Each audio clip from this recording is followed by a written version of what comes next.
Hello guys, welcome back to the channel. Welcome back to Chari. Not sorry. Samosa లేదు కానీ సమోసా తింటావా శిరీష? తిరువీర్ అన్న ఎలా ఉన్నారు? నేను చాలా బాగున్నాను చాలా కాలం తర్వాత. ఒక ఫస్ట్ డౌట్, మీ పేరు ఇట్ లుక్స్ వెరీ తమిళ్. నిన్న పొద్దున్న ఒక డైరెక్టర్ ఫోన్ చేశాడు, తన్వీరా అన్నాడు. తన్వీర్ తన్వీరా యాక్చువల్ చాలా మంది తిరువూరు అంటుంటారు. తిరువూరా? థియేటర్ అన్నది అడిక్షన్. అది అంటే ఒకసారి అలవాటు అయితే వ్యసనం లాంటిది. అది టీల్ దాకా నాటకాలు వేసిన రోజులే చాలా రోజులు. ఓకే. 2016లో నా ఒక సినిమా రిలీజ్ అయింది, బొమ్మల రామారు. అది మీ ఫస్ట్ సినిమా? First film. అది ఉందని ఎవరికి తెలియదు. మా వాళ్ళు ఆటో వేసుకొని ఒక ఆటో నిండా జనం వెళ్ళి మహబూబ్నగర్లో థియేటర్కి వెళ్తే మా ఆటో వాళ్ళు తప్ప ఎవరు లేరు. ఇది చాలా మంది సినిమా యాక్టర్స్ ఏం చేస్తారంటే లెన్స్ ఎంత అని అడుగుతారు. ఇప్పుడు వైడ్ లెన్స్ ఉంటే మోర్ బాడీ వాడుతుంటారు, క్లోజ్ ఉంటే మోర్ తగ్గిస్తూ ఉంటారు, సటిల్ గా వచ్చేస్తూ ఉంటుంది. ఇప్పుడు ఆడుతూ ఉంటారు. అప్పుడు ఎప్పుడైనా టైం దొరికినప్పుడు ఇప్పుడు తగ్గిపోయింది. ఒక షార్ట్ ఫిల్మ్ చేస్తున్నప్పుడు వాళ్ళు అడిగారు, మాతో క్రికెట్ ఆడతావా అని. వస్తా అంటే ఆ సికింద్రాబాద్ పరేడ్ గ్రౌండ్ తీసుకెళ్లారు. అబ్బా, అది ఏమంటారు పజిల్లా ఉందంటే మా ప్లేయర్ ఎవడు, మా బాల్ ఏది, బ్యాట్స్మెన్ ఎక్కడ ఉన్నాడు, బౌలర్ ఎవడు. మీరు థియేటర్ ఆర్ట్స్ తెలుగు యూనివర్సిటీలో జాయిన్ అవుదాం అనుకున్నప్పుడు మీ ముగ్గురు అక్కలు మీ పేరెంట్స్ రియాక్షన్ ఏముండే? నేను అబద్ధం చెప్పాను అందరికి, ఏమని చెప్పారు? ఇదైతే జాబ్ వస్తుందని. ఓహో. లేకపోతే ఎందుకు ఒప్పుకుంటారు నాటకం చేయడానికి? సారీ టు ఆస్క్ యూ అన్న, గాజీలో ఏ రోల్ అన్నా నాకు అర్థం కాలేదు. గాజీలో రోల్ అనలేం, నేను ఇండియన్ సబ్మరీన్ డెప్త్ కంట్రోలర్ అన్న 7 years 8 years అవుద్దో లేదో తెలియదు. ఎలా అన్న అది? ఆకలిని జయించు, నిద్రని జయించు, ఓపిక అన్నది చాలా అవసరం. వెనక్కి వెళ్ళడానికి కూడా మిడిల్ క్లాస్ మెంటాలిటీ ఒకటి ఉంటుంది. ఓకే మామా, నా ట్యూన్ చేంజ్. అమృతం చూస్తూ నాన్ వెజ్ తినడం అన్నది, అది ప్లేట్లో అన్నం చికెన్ ఉండాలి, టీవీలో అమృతం రావాలి. ఇది రూల్. సింహనాయుడు, సమరసింహారెడ్డి ఏ సినిమా వచ్చినా ఏంటంటే ఫైట్లు ఎక్కువ చూసేవాడిని. ఏమన్నా నాకు లెజెండ్ అంటే చాలా ఇష్టం. వచ్చేసాడు రాడు ఛానల్లో అమ్మ పట్టుకొచ్చాడు లెజెండ్ అంటారు వీళ్ళు. బాగా స్వీట్ తినేవాడిని, స్వీట్స్ ఇష్టం నాకు. ఫేవరెట్ స్వీట్ ఏంటి మీకు యూజువల్లీ? అట్లానే ఉండదు బ్రో, చక్కెర కూడా ఓకే నాకు. ఏది యాక్టర్కి హ్యాపీనెస్ ఇస్తుందంటే, యాక్టర్ రేపు పొద్దున ముసలోడు అయిపోయాక సినిమా చేశానేమో చాలా బాగుంది, అది ఒక టెక్నిక్ ఆర్ట్ లో ఉన్నవాడికి సాటిస్ఫాక్షన్ ఇస్తుంది. మళ్ళీ కలుద్దాం. Bye bye. Thank you.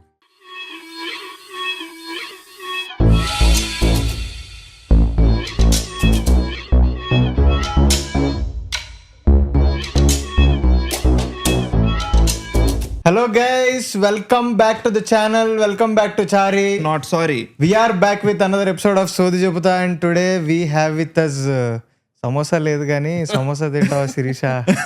Thiruveer అన్న. రీసెంట్ టైమ్స్లో చాలా ఇష్టమైన ప్రీ వెడ్డింగ్ షో చేశారు అన్న. సో చాలా సినిమాల గురించి మాట్లాడుకుందాం, మొత్తం అన్ని మాట్లాడేసుకుందాం. ఇక లేట్ చేయకుండా అన్న ఎలా ఉన్నారు? నేను చాలా బాగున్నాను చాలా కాలం తర్వాత. అసలు మేము ఈ గెస్ట్ పాడ్కాస్ట్లు స్టార్ట్ చేసిన తర్వాత అసలు ఎవరిని పిలుద్దాం, అసలు వస్తారా రారా అని డౌట్లు ఉంటాయి కదా మాకు. నాకైతే ఫస్ట్ వచ్చిన name, one of the first వచ్చిన నేమ్స్లో తిరుగునన్ను ఎప్పటికైనా చెయ్యాలి. బికాజ్ ఎందుకో రిలేటబిలిటీ అనేది సోషల్ మీడియాలో చాలా తప్పుగా వాడతారన్న. మీరు నిజంగా జెన్యున్గా రిలేటబుల్ అనిపిస్తారు, అందుకే మనం మాట్లాడుకుంటే మంచిగా అనిపించింది. But finally today it's happening. Thank you. నాకు ఒక ఫస్ట్ డౌట్, మీ పేరు ఇట్ లుక్స్ వెరీ తమిళ్. కాదు బ్రో, నాకు ఇది చాలా మంది అడుగుతారు. నిన్న పొద్దున్న ఒక డైరెక్టర్ ఫోన్ చేశాడు, ఓకే, తన్వీరా అన్నాడు. తన్వీర్ తన్వీరా అది ఇది యాక్చువల్లీ ఇంతకుముందు నాకు 2-3 కూడా అడిగారు. తన్వీర్ కాదండి నేను అన్నా. తన్వీర్ కాదండి నేను అలాగే రాసుకున్నానే అన్నాడు. మీరు రాసుకున్నారేమో కానీ నేను తన్వీర్ కాదండి అని. మీ పేరేంటి అన్నాడు. మీకు ఎవరు కావాలి అన్న. కొంచెం ఇబ్బందిగా అనిపించింది నాకు. అంటే మీరు యాక్టరే కదా అన్నాడు. అవునండి యాక్టర్ అన్న. తమిళ వాళ్ళ తెలుగు వాళ్ళ అన్నాడు. అంటే తెలుగేనండి నాది అన్న. మరి ఇక్కడ తన్వీర్ అని ఉందంటే, సార్ నా పేరు తిరువీర్ అండి, నేను తెలుగు యాక్టర్ అండి అని. సో అయ్యో, యాక్చువల్ చాలా మంది తిరువూరు అంటుంటారు. తిరువూరా? యాక్చువల్ ఖమ్మం దగ్గర ఒక ఊరు తెలుసు, తిరువూరు అని. తిరువూరు అని చాలా మంది, ఇంక్లూడింగ్ సినిమా వాళ్ళు కూడా చాలా మంది తిరువూరు గారు అంటుంటారు. కష్టమైన పేరేం కాదే. అదే నాకు అర్థం కాదు. రణబీర్ అనొచ్చు, రణబీర్ అనొచ్చు, కానీ తిరువీర్ అనడానికి ప్రాబ్లం. సో యాక్చువల్గా తిరు అన్నది తిరుపతి ఏదైతే ఉందో, మాకు మహబూబ్ నగర్, నాది షాద్ నగర్. సో మాకు అందరికి ఇంటి దేవుడు అనేది తిరుపతి, తిరుమలే. గుండు కొట్టించుకోవాలి, చిన్నపిల్లలు పుట్టారంటే గుండు కొట్టేది తిరుమలలోనే. సో తిరు అన్నది పదం వాడుకలో అనేది చాలా ఎక్కువ. నా పేరు Tirupati Reddy. Okay. So parents పెట్టిన పేరులోంచి తిరు ఉంచుకొని, మా అమ్మ పేరు వీరమ్మ అండ్ మా సీనియర్ నాకు కైండ్ ఆఫ్ గురువు పేరు రఘువీర్. సో వీరమ్మలోంచి వీరు, రఘువీరులోంచి వీరు తీసుకొచ్చి తిరుగుకు తగిలిస్తే అది తిరువీరు అయిపోయింది. నైస్. ఓహో ఓకే ఇది గైస్ మ్యాటర్. తమిళ్ కాదు ఏం కాదు, షాద్నా గారు తెలుగు, పక్కా Telugu. Story of name Thiruveer. చాలా మంది అడుగుతుంటారు, అంటే కొంతమంది ఫస్ట్ జార్జ్ రెడ్డి వచ్చినప్పుడు ఏంటంటే ఆప్ తెలుగు బోల్ సక్తే ఓకే అనేవాళ్ళు. నేను తెలుగునేనండి అని. మీ పేరు చూసి మేము ఎక్కడో హైటు పొడుగు రంగు చూసి ఎక్కడో దూరం నార్త్ ఇండియన్ అని పట్టుకొచ్చారనుకున్నారు. ఓకే తర్వాత మళ్ళీ తన్వీరా, తిరువురా, మళ్ళీ తమిళ్ ఇలా తెలుగు వచ్చా, మళ్ళీ ఇదో ప్రాబ్లం. ఓకే ఒక రకంగా అడ్వాంటేజ్ కూడా ఏమో, తమిళ సినిమా కూడా వెళ్ళి చెప్పడం పలకరి. అవును క్రేజీ. మేము ఒక పర్సనల్గా చిన్న స్టోరీ చెప్పాలి. మా ఫోన్లో నాకు ఇద్దరు ఫ్రెండ్స్ ఉన్నారు, ఎజాజ్, పవన్ అని. సో వీడికి నాకు వాళ్ళిద్దరికి కలిపి ఒక గ్రూప్ ఉంటుంది. ఆ గ్రూప్ పేరు పరేషాన్ బాయ్స్. అది ఎందుకు అది ఎందుకుంది అనేది క్రేజీ స్టోరీ. మేము ఉండేది మణికొండ. సో చాలా ర్యాండమ్గా ఒకరోజు కూర్చొని ఫుడ్ ఏదో తింటున్నాం, నైట్ ఫుడ్ ఆర్డర్ చేసుకుని తిని నవ్వుకుంటున్నాం. నవ్వుకుంటుంటే సడన్ గా ఒకళ్ళు నలుగురిలో సినిమాకి వెళ్దాం అన్నారు. సినిమాకి వెళ్దాం అంటే అప్పటికే మేము చాలా సౌసారా పాట మీద ట్రిప్ అవుతున్నాం. ఇంట్లో ప్లే అవుతుంది పాట, అది పరేషాన్కి వెళ్దాం క్రేజీ ఉందంట, మొత్తం గోల కింద ఉందంటే అది ఇది అని ఒకళ్ళు అన్నారు. చూస్తే 10:45 సినిమా అనుకుంటా, 10:35 అయింది, 10:40 అయింది. మేము అప్పుడు బండ్లు వేసుకుని 2 బండ్లు ప్రెస్టన్ ప్రైమ్ ఇక్కడ బాగా దగ్గర కాబట్టి అలాగా పీవీఆర్. బేసికల్లీ ఆ గ్రూప్ ఎందుకు వచ్చిందంటే నేను టికెట్ తీసానన్నా. ఇప్పుడు ఇది నలుగురికి పంపాలి, గ్రూప్ క్రియేట్ చేద్దాం, గ్రూప్ పేరు ఏం పెడదాం, పరేషాన్ సినిమాకి వెళ్తాం, పరేషాన్ బాయ్స్ అని పెడదాం అని చెప్పేసి పెట్టేసి అది ఇప్పటికీ అదే పేరు ఉంటది. మేము ఏమన్నా కోఇన్సిడెంటల్ గా మాట్లాడుకోవాలి నలుగురు అంటే అందులోనే మాట్లాడుకుంటాం. సో పరేషాన్ అనేది అలా ఉండిపోయింది అనమాట ఇప్పటికి. నాకు ఆ రోజు అన్న పరేషాన్ సినిమాకి వెళ్ళినప్పుడు చాలా మంది సమోసా తింటావా సిరీస్ అన్నీ చెప్తూ ఉంటారు. నాకు పరేషాన్ సినిమాలో ఒక షార్ట్ ఇంకా గుర్తుండిపోద్ది అన్న. సెకండ్ హాఫ్ లో పెళ్లిలో ఫైట్ జరుగుతూ ఉంటుంది, ఒక ఆయన తింటూ ఉంటాడు, తింటూ ఇలా తంతాడు. ఆయన మా సినిమా లిరిసిస్ట్ బ్రో, సౌసారా ఇవన్నీ రాసింది ఆయనే, చంద్రమౌళి గారు. పాటలన్నీ ఆయన రాశాడు, లైక్ మోస్ట్ సింగిల్ కార్డ్ లాంటిది. ఎక్సెప్ట్ రూపక్ ఒక పాట రాశాడు, మిగతా తనే రాశాడు. అది 2 seconds ఉంటుంది షార్ట్. నేను ఇప్పటికీ గుర్తుంది నాకు, ఎప్పటికైనా నవ్వుకుంటా. ఆన్ స్పాట్ లేకపోతే అది అనుకో. రూపక్ కోతి పనులు ఇలాంటివి చాలా చేస్తుంటారు. మీరు గమనిస్తే యశ్వంత్ అందులో సింగర్, బ్యాండ్ సింగర్, అదే అందరినీ వాడాడు అందులో. ఏవో చాలా ఉంటాయి. ఒకటైతే నేను వీడికి ఎలాగా అది గుర్తుందో, నాకు ఒకటి మర్చిపోలేను. నేను ఏలు ఊడిపోతే తీసుకొచ్చి పరిగెట్టుకునేది తీసుకొచ్చి జేబులో పరిగెడతాడు మళ్ళీ. అంటే జేబు త్వర ఉంటది మళ్ళీ. ఇప్పుడు క్వర్కీ ఫిలిమ్స్ అంటారు కదన్నా, చాలా వాటికి వాడుతూ ఉంటారు. నాకు తెలిసి పరేషాన్ ఇస్ ద మోస్ట్ క్వర్కియస్ట్ ఫిలిం. నాకు ఇప్పటికీ అర్థం కాదు ఏంటంటే బ్రో, అది ఫైన్ వైన్ అంటారు కదా, ఏజ్ తో బెటర్ అవుతుంది.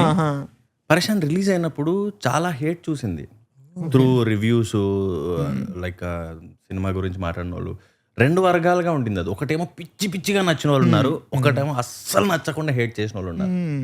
కానీ థియేటర్ విజిట్స్కి వెళ్ళినప్పుడు, బయట జనాన్ని కలిసినప్పుడు, ఇప్పుడు ఇలా మాట్లాడుతుంటే పరేషాన్కి అంటే ఎంతమంది ఫ్యాన్స్ ఉన్నారు అనిపిస్తుంది.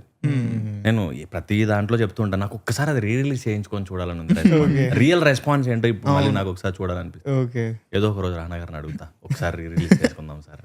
ఒక క్వశ్చన్ అడుగుతా, డౌట్ నాకు.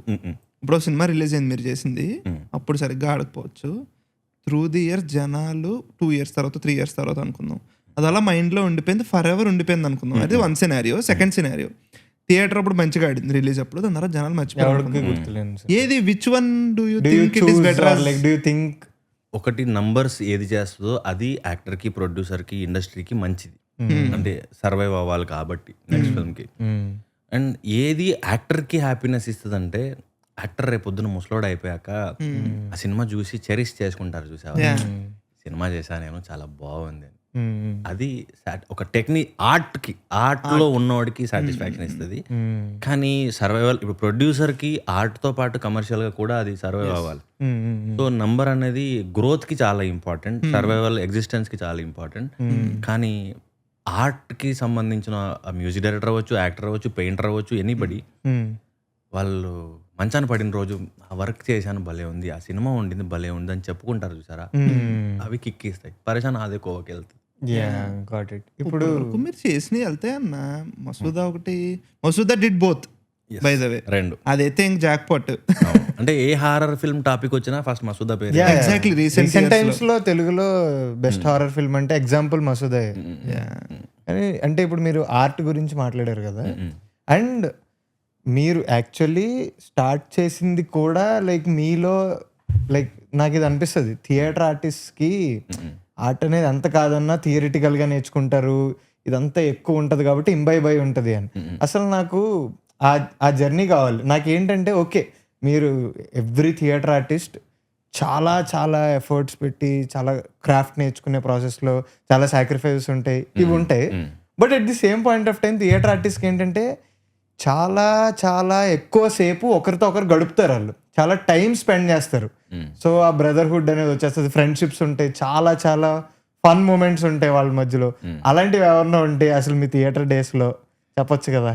థియేటర్ అన్నది అడిక్షన్, అది అంటే ఒకసారి అలవాటు అయితే వ్యసనం లాంటిది అది. చేసేప్పుడు చిరాకు వస్తుంది ఒక్కొక్కసారి. అంటే మాకు మ్యాక్సిమం చాలా మందికి ప్రొడక్షన్లో టీ తాగడానికి డబ్బులు ఉంటాయి, లంచ్ పెట్టిస్తున్నారు అంటే ప్రొడక్షన్ పెద్దది అన్నట్టుగా. అంటే ఓకే, బడ్జెట్లో కూడిన నాటకం మీద రిటర్న్స్ పెద్దగా ఉండేది కాదు, టికెట్ షోస్ ఉండవు. అలా పరిస్థితుల్లో సో టీలు తాగి నాటకాలు వేసిన రోజులే చాలా రోజులు. ఓకే, అంటే ఫర్ ఎగ్జాంపుల్ ఒక 9 to 1, 1 to 5 అట్లా రిహార్స్ చేస్తే, లేదు మార్నింగ్ నుంచి ఈవినింగ్ చేస్తే మధ్యాహ్నం భోజనం, లేకపోతే టీలు ఇస్తారు, టీలు వాటర్. రిహార్స్ చేసేటప్పుడు ఇది ఎవరిదాలు చేసుకొని వెళ్ళడానికి ఎడిట్ ఉండదు కదా, సో అందరూ ఒక ప్లేస్లో ఉండాలి. సో జోక్స్ చేసుకుంటూ ఉంటారు, అరే నీ డైలాగ్ చెప్పంటూ ఉంటారు, తర్వాత వాళ్ళు చేస్తుంటే కింద కూర్చొని అబ్జర్వ్ చేస్తుంటారు, ఎవరు ప్రాంప్ట్ చేస్తూ ఉంటారు, ఎవరు వెళ్ళి టీలు తీసుకొస్తూ ఉంటారు. సో అది మోర్ లైక్ ఒక ప్రొడక్షన్ అయిపోయేసరికి ఒక ఫేర్వెల్ ఫీలింగ్ వచ్చేస్తుంటుంది, అబ్బా రేపటి నుంచి మళ్ళీ మనం కలవమా అని. సో అట్లాగా తెలియకుండానే బాబాయ్, అమ్మ, అక్క, అన్న అని పిలుచుకోవడాలు. And of course girlfriend boyfriend అయిన వాళ్ళు కూడా ఉంటారు అనుకో, అది వేరే విషయం. నాటకం అయిపోయాక ఒక చప్పట్లు ఉంటాయి చూసావా, ఓడొచ్చి భుజం తట్టి భలే చేసినావు, బాగా చేసావు అన్నప్పుడు కానీ, ఒకరు మేకప్ రూమ్కి వచ్చి ఎవరండి ఈ రోల్ చేసిందని అడిగినప్పుడు కానీ, వాళ్ళు కొట్టే చప్పట్లు కానీ విన్నప్పుడు ఒక స్టాండింగ్ ఓవేషనో, లేకపోతే మనం వచ్చి వాళ్ళకి ఇలా అంటారు కదా, దాన్ని ఏదో అంటారు బోయింగ్ డౌన్ టు, అలా అన్నప్పుడు వాళ్ళు ఇచ్చే అప్రిసియేషన్ ఏదైతే ఉంటుందో, రేపటి నుంచి మళ్ళీ ఇంకో కొత్త ప్లే స్టార్ట్ చేద్దాం. సో అది కిక్ సినిమా ఇవ్వలేదు, కానీ సినిమా ఇచ్చే డబ్బులు నాటకం ఇవ్వలేదు. ఎగ్జాక్ట్లీ, సినిమా ఇచ్చే ఏమంటారు విజిబిలిటీ నాటకంతో అది కొంచెం కష్టం. సో అందుకని ప్లస్లు మైనస్ రెండింటికి ఉన్నాయి, బట్ స్టేజ్ ఇచ్చే కిక్ సినిమా ఇవ్వలేదు.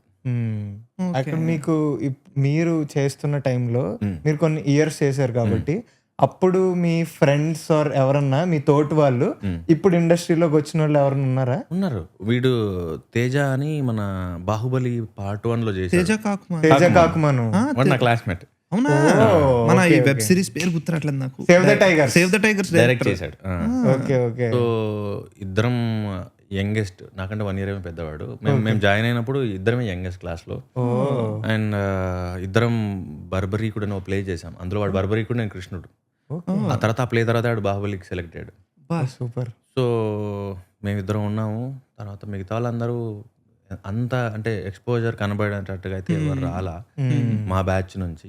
ఓకే. ఇప్పటికీ చాలా మందికి తెలియదు పెద్దవాళ్ళకి. అంటే మేము ఎవరైతే నాటకాలు చూస్తూ పెరిగామో వాళ్ళు ముసలి వాళ్ళు కూడా అయిపోయారు, వాళ్ళు మీడియం డిఫరెన్స్ పట్టుకోలేకపోయారు. అందువల్లే మేబీ వాళ్ళు ఇంకో కోట శ్రీనివాసరావు గారు, ఇంకో ప్రకాష్ రాజ్ గారు అవ్వలేకపోయారేమో అని నాకు బాధేస్తుంది. ఏంటంటే కెమెరాకి అంత అక్కర్లేదు, కానీ వాళ్ళకి ఆ ఎక్స్పీరియన్స్ ఉంది, వాళ్ళకి ఏం చేయాలో తెలుసు, ఎలా చేయాలో, ఎలా మీడియంకి తగ్గట్టుగా మారాలో పట్టుకోలేకపోయారేమో అనిపిస్తుంది. చాలా మంది గొప్ప యాక్టర్లు ఉన్నారు. నేను మిడిల్ క్లాస్ మెలడీస్ చూసినప్పుడు వాళ్ళిద్దరూ ఇలాగా సినిమాని భుజాల మీద మోసినప్పుడు నాకు ఆ సినిమాతో సంబంధం లేదు, కానీ నేను ఎంత సంతోషపడ్డాను. నేను వాళ్ళిద్దరు నాటకాలు చూసుకుంటూ థియేటర్ ఆర్ట్స్ జాయిన్ అయినప్పుడు నేను బచ్చా 21 years, వాళ్ళందరూ నాటకాలు చూస్తూ పెరిగా. నేను నాటకాల వాళ్ళు ఎవరు సక్సెస్ అయినా కూడా నేను మోర్ లైక్ నా ఫ్యామిలీ నుంచి ఒకరు వెళ్ళారు, గొప్ప వాళ్ళు అయ్యారు అనిపిస్తుంది. తర్వాత కాలంలో ఫ్రెండ్ లక్ష్మణ్ మీసాల చాలా పాపులర్ అయ్యాడు, RX100 మంగళవారం చాలా సినిమాల నుంచి. అట్లాగా తర్వాత కార్తీక్ రత్నం వచ్చాడు, మోహన్ భగత్ వచ్చాడు. నాటకాలు చూస్తున్నప్పుడు వీళ్ళందరూ ఎవరు నాటకం నుంచి వచ్చి పాపులర్ అయినా లేకపోతే సక్సెస్ ఒక అవార్డు తీసుకుంటున్నా కూడా నేను తీసుకుంటున్న ఫీలింగ్ వస్తుంది నాకు. నేను ఛాయ్ తాగి డబ్బులు ఇవ్వకపోయినా ఇలా నాటకాలు చేసిన బ్యాచ్ల నుంచి వచ్చాం కదా, మోర్ పర్సనల్ కనెక్ట్. నాకు ఒక క్వశ్చన్ ఉందన్న, మీరు థియేటర్ నుంచి వచ్చారు కాబట్టి ఈజ్ ఇట్ వెరీ ఈజీ. ఇప్పుడు కెమెరా ముందు బికాజ్ ఒక ఆర్ట్ డ్రామా అనేది ఒక ప్లే అనేది 1 hour 20 minutes 2 hours ఇట్లా ఉంటాయి కదా. 2.5 hours కూడా 2.5 hours చేసిన రోజులు ఉంటాయి. సో ఇప్పుడు అలాంటి ఆర్ట్ నుంచి సినిమాకి వచ్చారు. సినిమాలో 1.5 minute కంప్లీట్గా సింగిల్ టేక్ డైలాగ్ చెప్తే అబ్బా గ్రేటరా అంటారు. విచ్ ఈజ్ అక్కడేమో మనకి ఇంత ఈ గ్రేటర్ అనేది అక్కడ రాదు. ఇప్పుడు ఆర్ట్ ఫామ్ గురించి అడుగుతున్నా. యాజ్ అన్ యాక్టర్ యూ అక్కడ 1.5 hour 2 hours కంటిన్యూస్గా ఒక్క మిస్టేక్ కూడా మనం రిస్క్ చేయకుండా చేసి ఇక్కడికి వచ్చేసరికి of course was it easy for you or art అనే దాంట్లో అక్కడ కొంచెం లౌడ్ చేయాలి, ఇక్కడ కొంచెం మెలో చేయాలి, అట్లా ఏమైనా మారిందా? ఎలా మారిందా? చాలా బిగినింగ్ లో సఫర్ అయ్యా. కొన్ని ఒక ఏటీవీ అని ఒక ఛానల్ ఉండేది, ఇప్పుడు ఉందో లేదో నాకు తెలియదు, గుర్తు. అట్లో చైనా నుంచి ఇంగ్లీష్ నుంచి సినిమాలు డబ్ చేసి చేసేవాళ్ళు, తెలుగులో వేసేవాళ్ళు. ఓకే. నేను అప్పుడప్పుడు డబ్బింగ్ వాయిస్లోకి వెళ్ళేవాడిని చిన్న చిన్న రోల్స్కి. తెలియకుండానే ఆ వాయిస్ ఇస్తున్నాం, నా చెయ్యి ఇలా వెళ్ళిపోయింది. ఓకే. ఒకరోజు ఆయన మీరు నాటకాలు చేస్తారా అని అడిగాడు. ఓకే. ఎలా ఎందుకండి అంటున్నారంటే చెయ్యి వెళ్ళిపోతుంది తెలియకుండా. నేను సో కొన్ని ఆడిషన్స్ ఇచ్చినప్పుడు అండ్ యాక్ట్ చేస్తున్నప్పుడు షార్ట్ ఫిల్మ్స్లో బిగినింగ్లో తెలిసిపోయేది, బ్రాడ్గా ఉండేది ఎక్స్ప్రెషన్, బాడీ లాంగ్వేజ్. ఇది చాలామంది సినిమా యాక్టర్స్ ఏం చేస్తారంటే లెన్స్ ఎంత అని అడుగుతారు. ఓకే. లెన్స్ని బట్టి కూడా యాక్టింగ్ తగ్గిస్తూ ఉంటారు, పెంచుతూ ఉంటారు. వైడ్ లెన్స్ ఉంటే మోర్ బాడీ వాడుతుంటారు, క్లోజ్ ఉంటే మోర్ తగ్గిస్తూ ఉంటారు, సటిల్గా వచ్చేస్తూ ఉంటుంది, చిన్న చిన్న ఎక్స్ప్రెషన్ సరిపోతుంది. సో స్టేజ్ నుంచి వచ్చినప్పుడు మాకు ఏంటంటే more fourth wall concept. So audience fourth wall అంతే. సో కాబట్టి వాళ్ళు దూరం ఉంటారు కాబట్టి మోర్ బాడీ వాడాలి, వాయిస్ వాడాలి, ఎక్స్ప్రెషన్ వాడాలి, మేకప్ వాడాలి, పెద్దగా ఉండాలని. సో దాని నుంచి సినిమాకి అడ్జస్ట్ అవ్వడానికి నాకు కొంచెం టైం పట్టింది. బిగినింగ్లో కొంచెం ఇబ్బంది పడ్డ మాట వాస్తవం. వన్స్ అది క్రాక్ చేశాక అన్న మిగతా వాళ్ళ మీద మీకు కొంచెం ఈజీ అయిపోద్దేమో కదా, because you have exposure of both. అలా అనుకోవచ్చా? నేను 2 రకాల వ్యక్తుల్ని చూశాను. నాటకంతో సంబంధం లేకుండా ఫిల్మ్ స్కూల్కి వెళ్ళకుండా కూడా బాగా చేసే యాక్టర్స్ ఉన్నారు.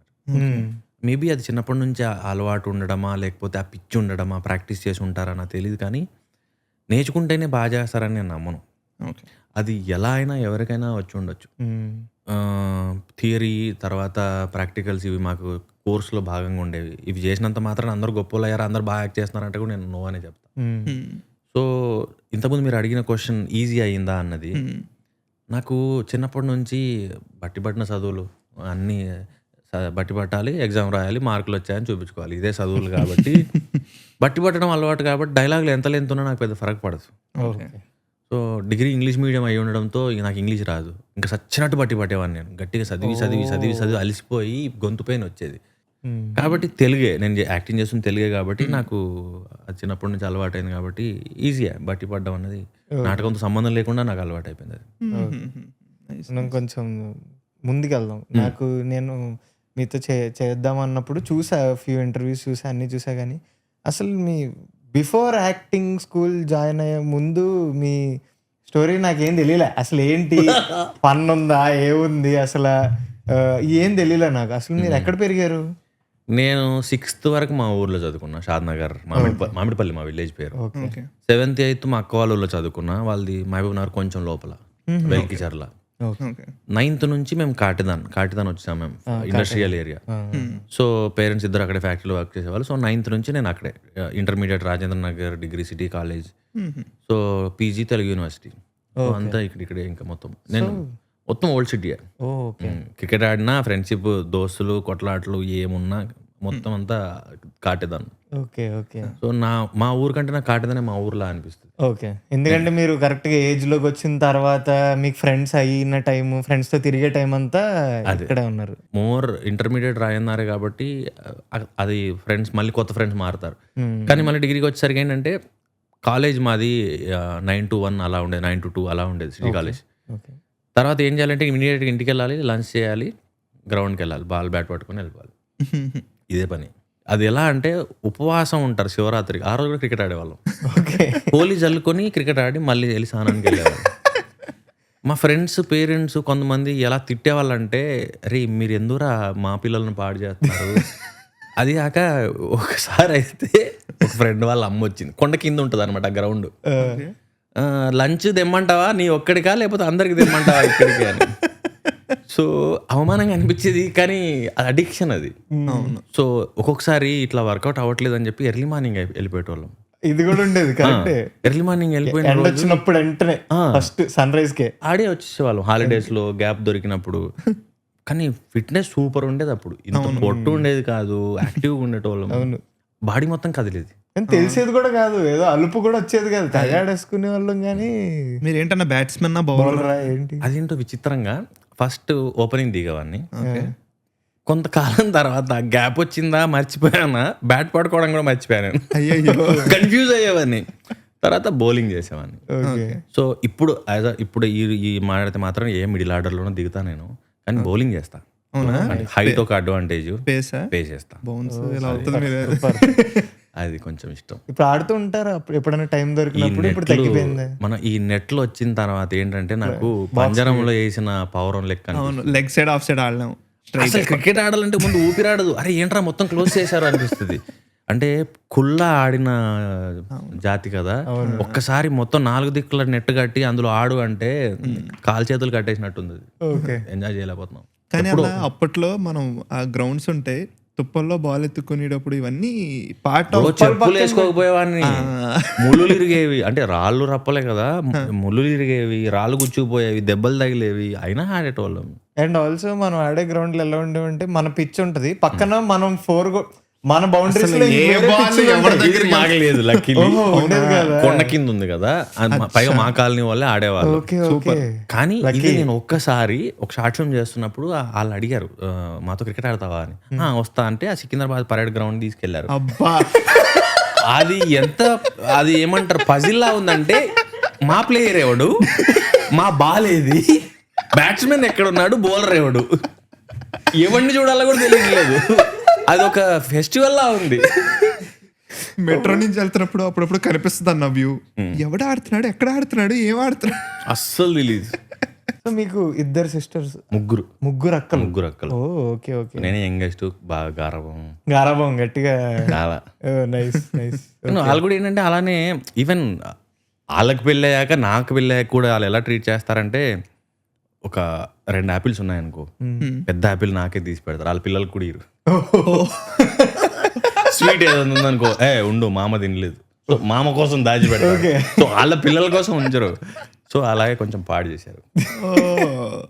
ఇప్పుడు అంటే లైక్ మీదంతా మీ జర్నీ అంతా చూసుంటారు కదా, ఇప్పుడు అక్కలు ఎలా ఫీల్ అవుతా ఉంటారు? అంటే ఇప్పుడు అంటే ఒక పాయింట్లో వాళ్ళకి నేను ఏం చేస్తాను అనే ఒక వర్రీ ఉండేది. అంటే లిటరల్లీ నాకు బ్రేక్, అంటే నేను సర్వైవ్ అవ్వగలుగుతాను అనేది అప్పటికి నాకు ఆల్మోస్ట్ 31 జార్జ్ రెడ్ రిలీజ్ అయ్యే టైం వరకు.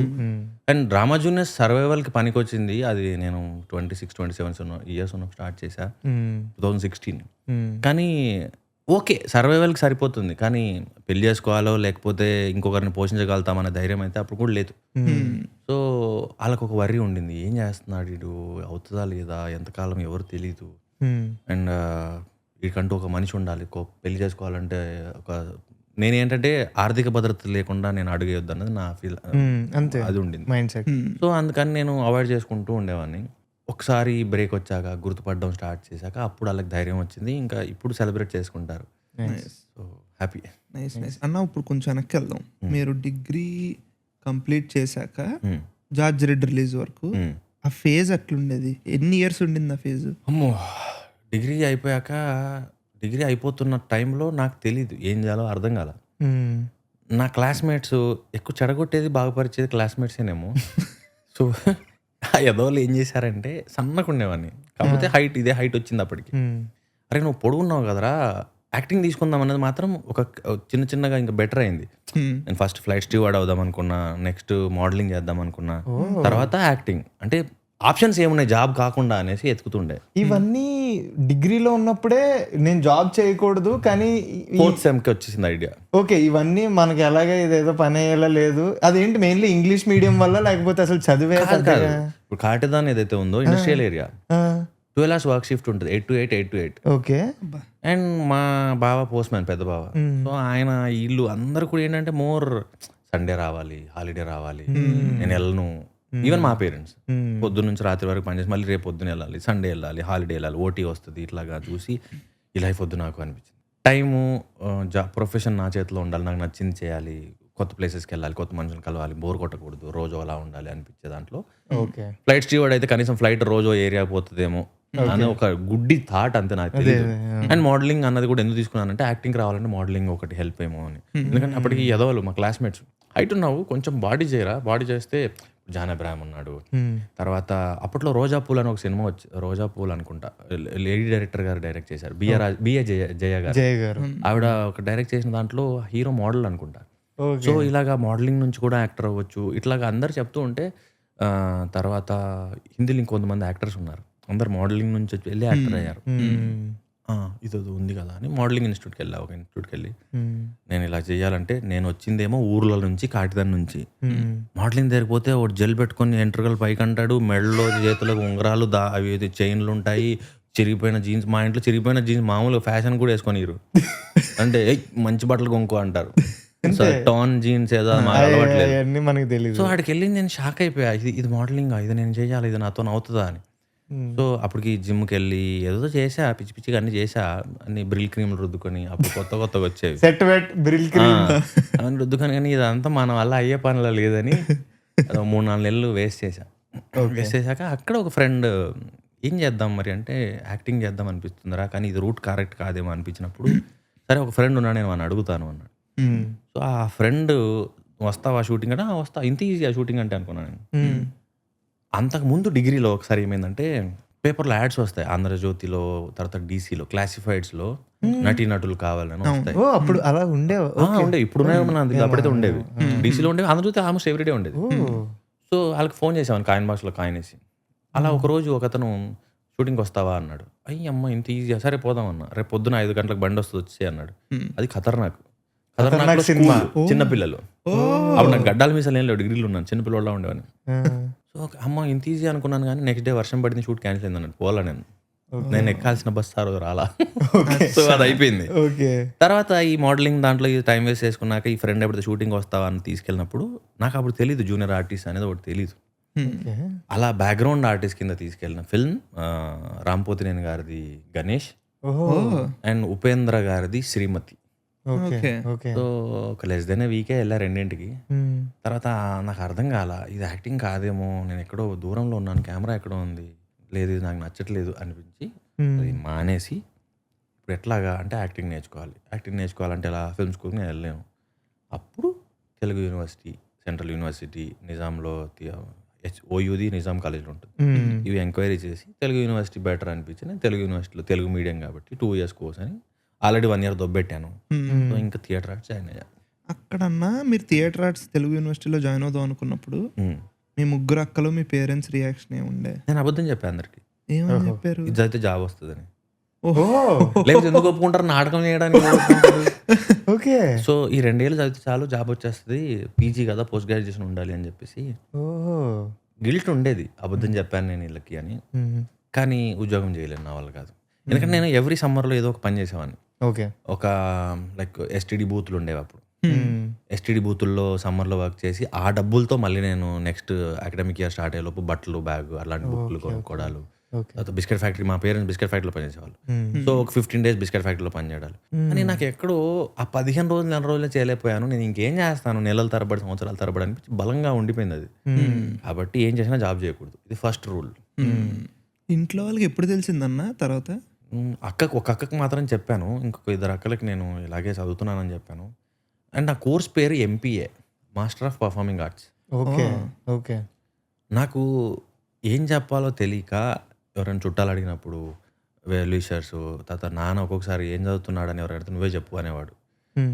నేను స్పీడ్ అబద్ధం చెప్పడానికి కూడా ఇబ్బంది ఉండి MPA అనేవాడిని.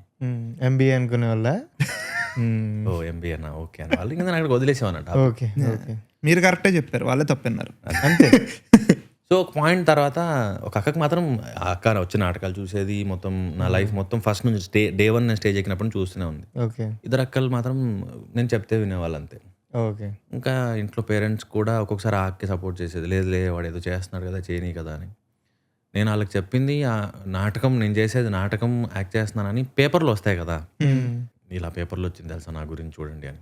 ఏ ఇయర్ అన్న ఇది? సారీ 2011. అప్పుడు పేపర్లో వచ్చింది. ఎందుకు వచ్చింది అన్నాడు. నేను ఇలా నాటకం వేస్తున్నాను, ఇలా వచ్చిందంటే నాటకం వేయడం ఏంది అన్నాడు. అప్పుడు చెప్పా ఇలాగ ఈ కోర్స్ దీనికి సంబంధించింది అని. కొంచెం ఫైట్ చేయాల్సి వచ్చింది గట్టిగానే. వాళ్ళకి ఇష్టం లేదు. అమ్మ ఎప్పుడు మాట్లాడింది లేదు, ఇష్టం లేకపోయినా. కానీ నాన్న గట్టిగానే ఫైట్ చేశాడు. వద్దు కన్విన్స్ చేసుకుంటూ అలా కంటిన్యూ చేశాను. ఓకే. ఎన్ని ఇయర్స్ అన్న అది కన్విన్సింగ్? అది అసలు మీరు 2011 అంటున్నారు. 2009లో నేను కోర్స్ జాయిన్ అయింది. బా. ఓకే. 2013 వరకు ఫైట్ చేశాడు వద్దు అని. ఓకే. ఆపేసేయి, వద్దు, ఇది మనకు సరిపడదు, వద్దు, డబ్బులు ఉండవు, ఏం చేస్తున్నావు తెలియదు, ఎవరైనా అడిగితే ఏం చెప్పాలి, ఊరు తిరిగి నాటకం వేస్తాడని చెప్పాలా, వద్దు అని. నాకు ఇది ఒకటి ఉంటది. అంటే ఇప్పుడు మీరు ఇందాక అన్నారు మనం అసలు పీక్ ఇంట్రోవర్ట్, అసలు మనకి ఇది. నేను ఇంటర్వ్యూ చూశాను మీద, అందులో మీరు అంటారు నాకు ఎంత మొహమాటం అంటే మా అక్క వాళ్ళ ఇంటికి వెళ్ళినప్పుడు కూడా భోజనం చేయరా అంటే భోజనం తినేసాను అని చెప్పేవారు. అబద్ధం చెప్పేవారు. ఆ చిన్నక్కల ఇంట్లో తినేసానని, చిన్నక్కల ఇంట్లో పెద్దక్కల ఇంట్లో తినేసాను. ఇది పీక్ ఇంట్రోవర్ట్. ఇంకా మామూలు ఇంట్రోవర్ట్నెస్ కాదు అది. అంటే అక్కతో చెప్పేవాడినేమో తింటానని, కానీ అక్కతో పాటు వాళ్ళ అత్తమామలో బావో వేరే వాళ్ళు ఉంటారు కదా, అది మళ్ళీ నేను బిగిసిపోతా. ఒక అక్క మాత్రమే ఉంటే మేబీ అడిగేవాడినేమో ధైర్యం చేసి, ఎందుకంటే అక్క నాకు చిన్నప్పటి నుంచి తెలుసు కాబట్టి. ఇంట్రోవర్ట్లు ఎప్పుడు తెలిసిన వాళ్ళతో ఇంట్రోవర్ట్లుగా ఉండరు, కొత్త వాళ్ళు వస్తేనే ప్రాబ్లం. మరి ఇలాంటి ఇంటే నేను ఇంత ఇంట్రోవర్ట్ అయిన మీకు పర్ఫార్మింగ్ ఆర్ట్స్ అంటే ఏంటది? ఎంతమందితో ఇంటరాక్ట్ అవ్వాలి, different age groups, gender, introverts లో మళ్ళీ అమ్మాయిలతో మాట్లాడడం అనేది నాకు తెలిసి గాన్ కేసు. అది ఇంకా ఎప్పుడు సమోసా తింటావా అని అడిగిందే లేదు. నాకు బాగా గుర్తు బ్రో, ఫస్ట్ ప్లే 2009 నేను ఎంఎస్ చౌదరి అన్న డైరెక్ట్ చేశాడు. అది పిపీలకం, అది పెద్ద ప్లే. అందులో చాలా మంది యాక్టర్స్ అవసరం ఉంటుంది. చీమలు పాము బేస్డ్ డ్రామా. సో చీమలు చాలా కావాలి కాబట్టి నేను చీమ ఫస్ట్ టైం స్టేజ్ ఎక్కింది రవీంద్ర భారతిలో. నాకు ఎక్కుతుంటే నవ్వు వస్తుంది, భయం వేస్తుంది. ఏంద్రా నాటకాలు, ఇదేంద్రా స్టేజ్ మీద ఇలా చేస్తున్నారు, కింద అందరు చూస్తున్నారు, వీళ్ళకి సిగ్గని మీద వాళ్ళు చూస్తున్నారు, ఇలా ఉండింది. కానీ నేను ఆల్రెడీ కోర్స్ జాయిన్ అవ్వాలి, అప్పుడు జాయిన్ అయ్యాను. అవి అయిన టైం బిగినింగ్. సో ఎంత ఇబ్బంది పడేవాని అంటే, అమ్మో స్టేజ్ ఎక్కాలా, ఇప్పుడు అందరు చూస్తారు కదా నన్ను, ఇది నాకు రన్ అవుతుంది. కానీ నాకు ఆప్షన్ లేదు.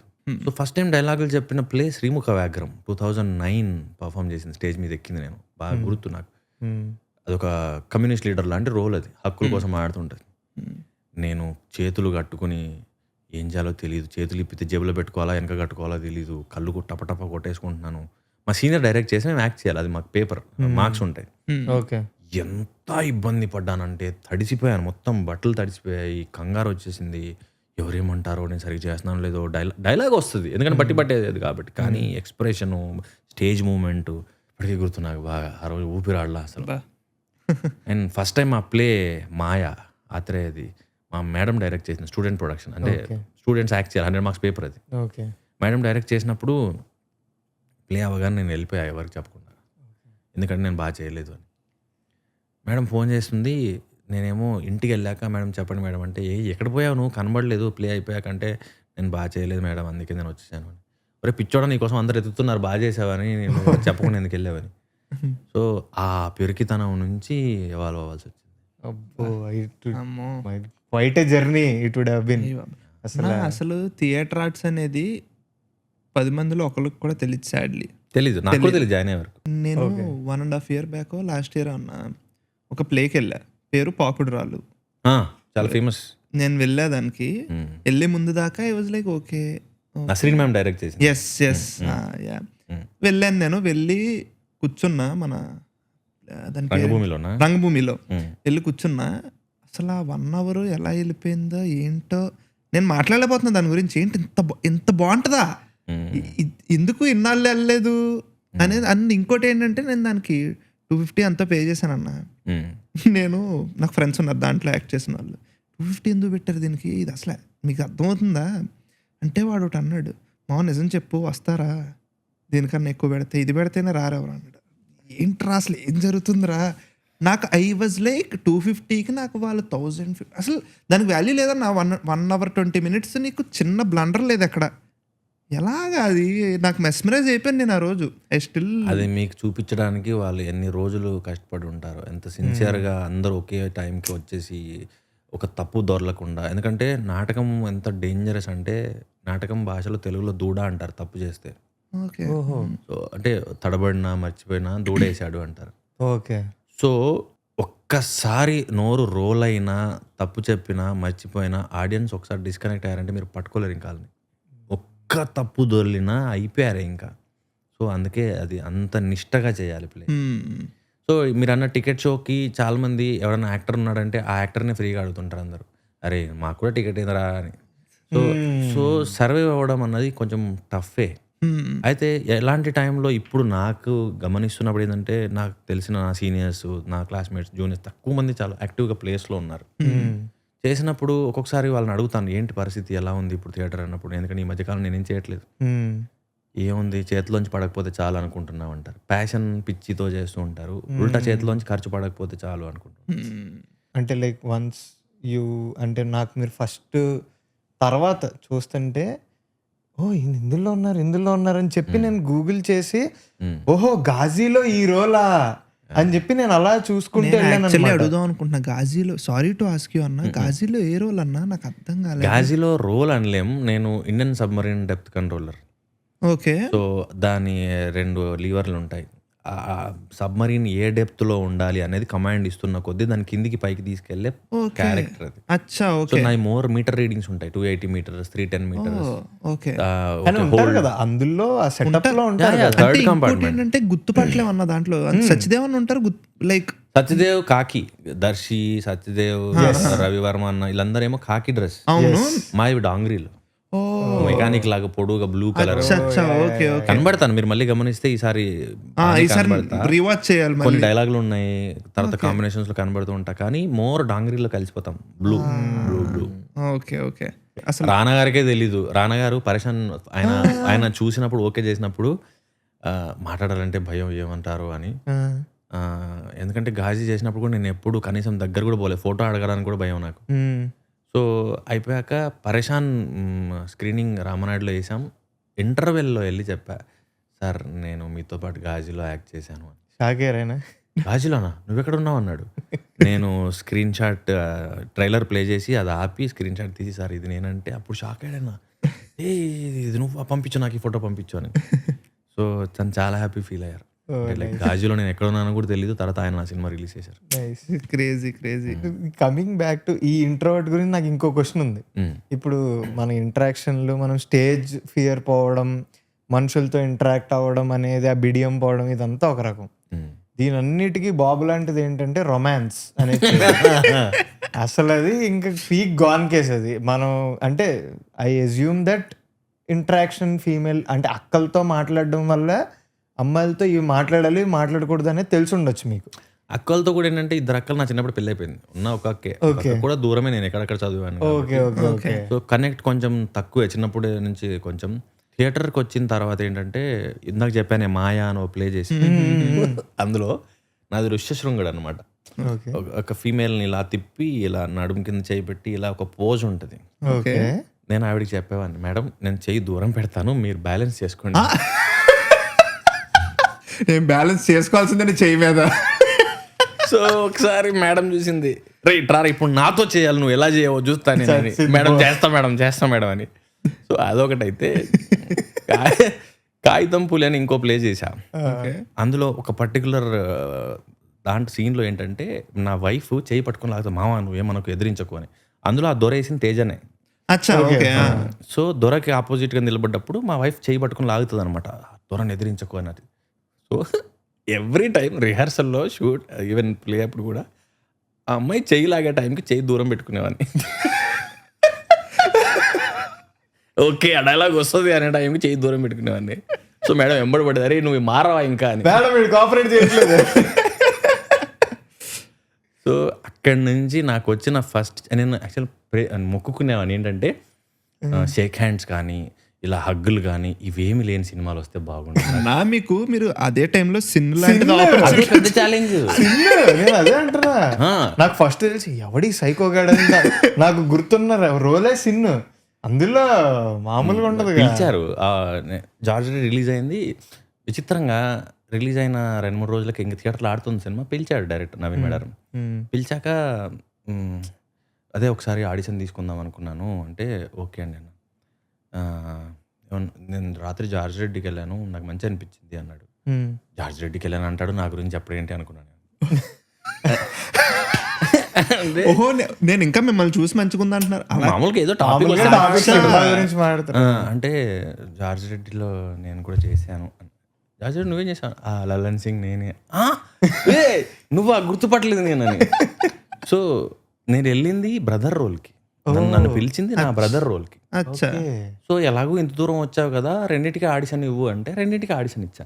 వామ్మో ఈ కాంటెంట్ నేను ఎక్కడ చేస్తాను, నాతో కాదనిపించి సైలెంట్ అయిపోయాను. అప్పటికి కూడా ఉందన్న సిన్ టైం కూడా మీకు అప్పటివరకు నేను చేసింది పెద్దగా ఏం లేదు, ఆడవాళ్ళకి దూరంగా ఉన్న సినిమాలు చేసింది. అంటే in general in life also. In general కూడా. సో అంటే అన్ని వన్ సైడ్ లవ్లే కదా, అంటే కనీసం షేక్ హ్యాండ్ ఇవ్వడము పక్కన కూర్చోవడం కూడా ఎప్పుడు చేయలే.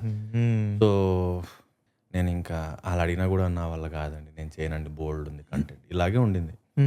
కానీ ఒక పాయింట్లో 2-3 ఫ్రెండ్స్ కానీ నాకు చెప్పిన తర్వాత నన్ను నేను ఆలోచించుకుంది ఏంటంటే, ఎంతకాలం ఇలా భయపడతాం, అంతే కదా, ఎప్పటికన్నా చేయాలి. యాక్టర్గా ప్రొఫెషన్లోకి వచ్చాక ఇది చేయను ఇది చేస్తా అనకూడదు. అండ్ మనం ఏం తప్పు చేయట్లేదు. అండ్ పాయింట్ చాలా మంచిది, మ్యారిటల్ రేప్ అనేది చాలా సెన్సిటివ్ పాయింట్. సో హీరో చేస్తాం అంటున్నారు వీళ్ళు, కానీ కంటెంట్ ఇట్లుంది, పైగా ఇంకా ఏదో ఒక రోజు ఓవర్కమ్ చేయాల్సిందే, సరే చేద్దాం అని చాలా టైం తీసుకుని ఓకే చేశాను.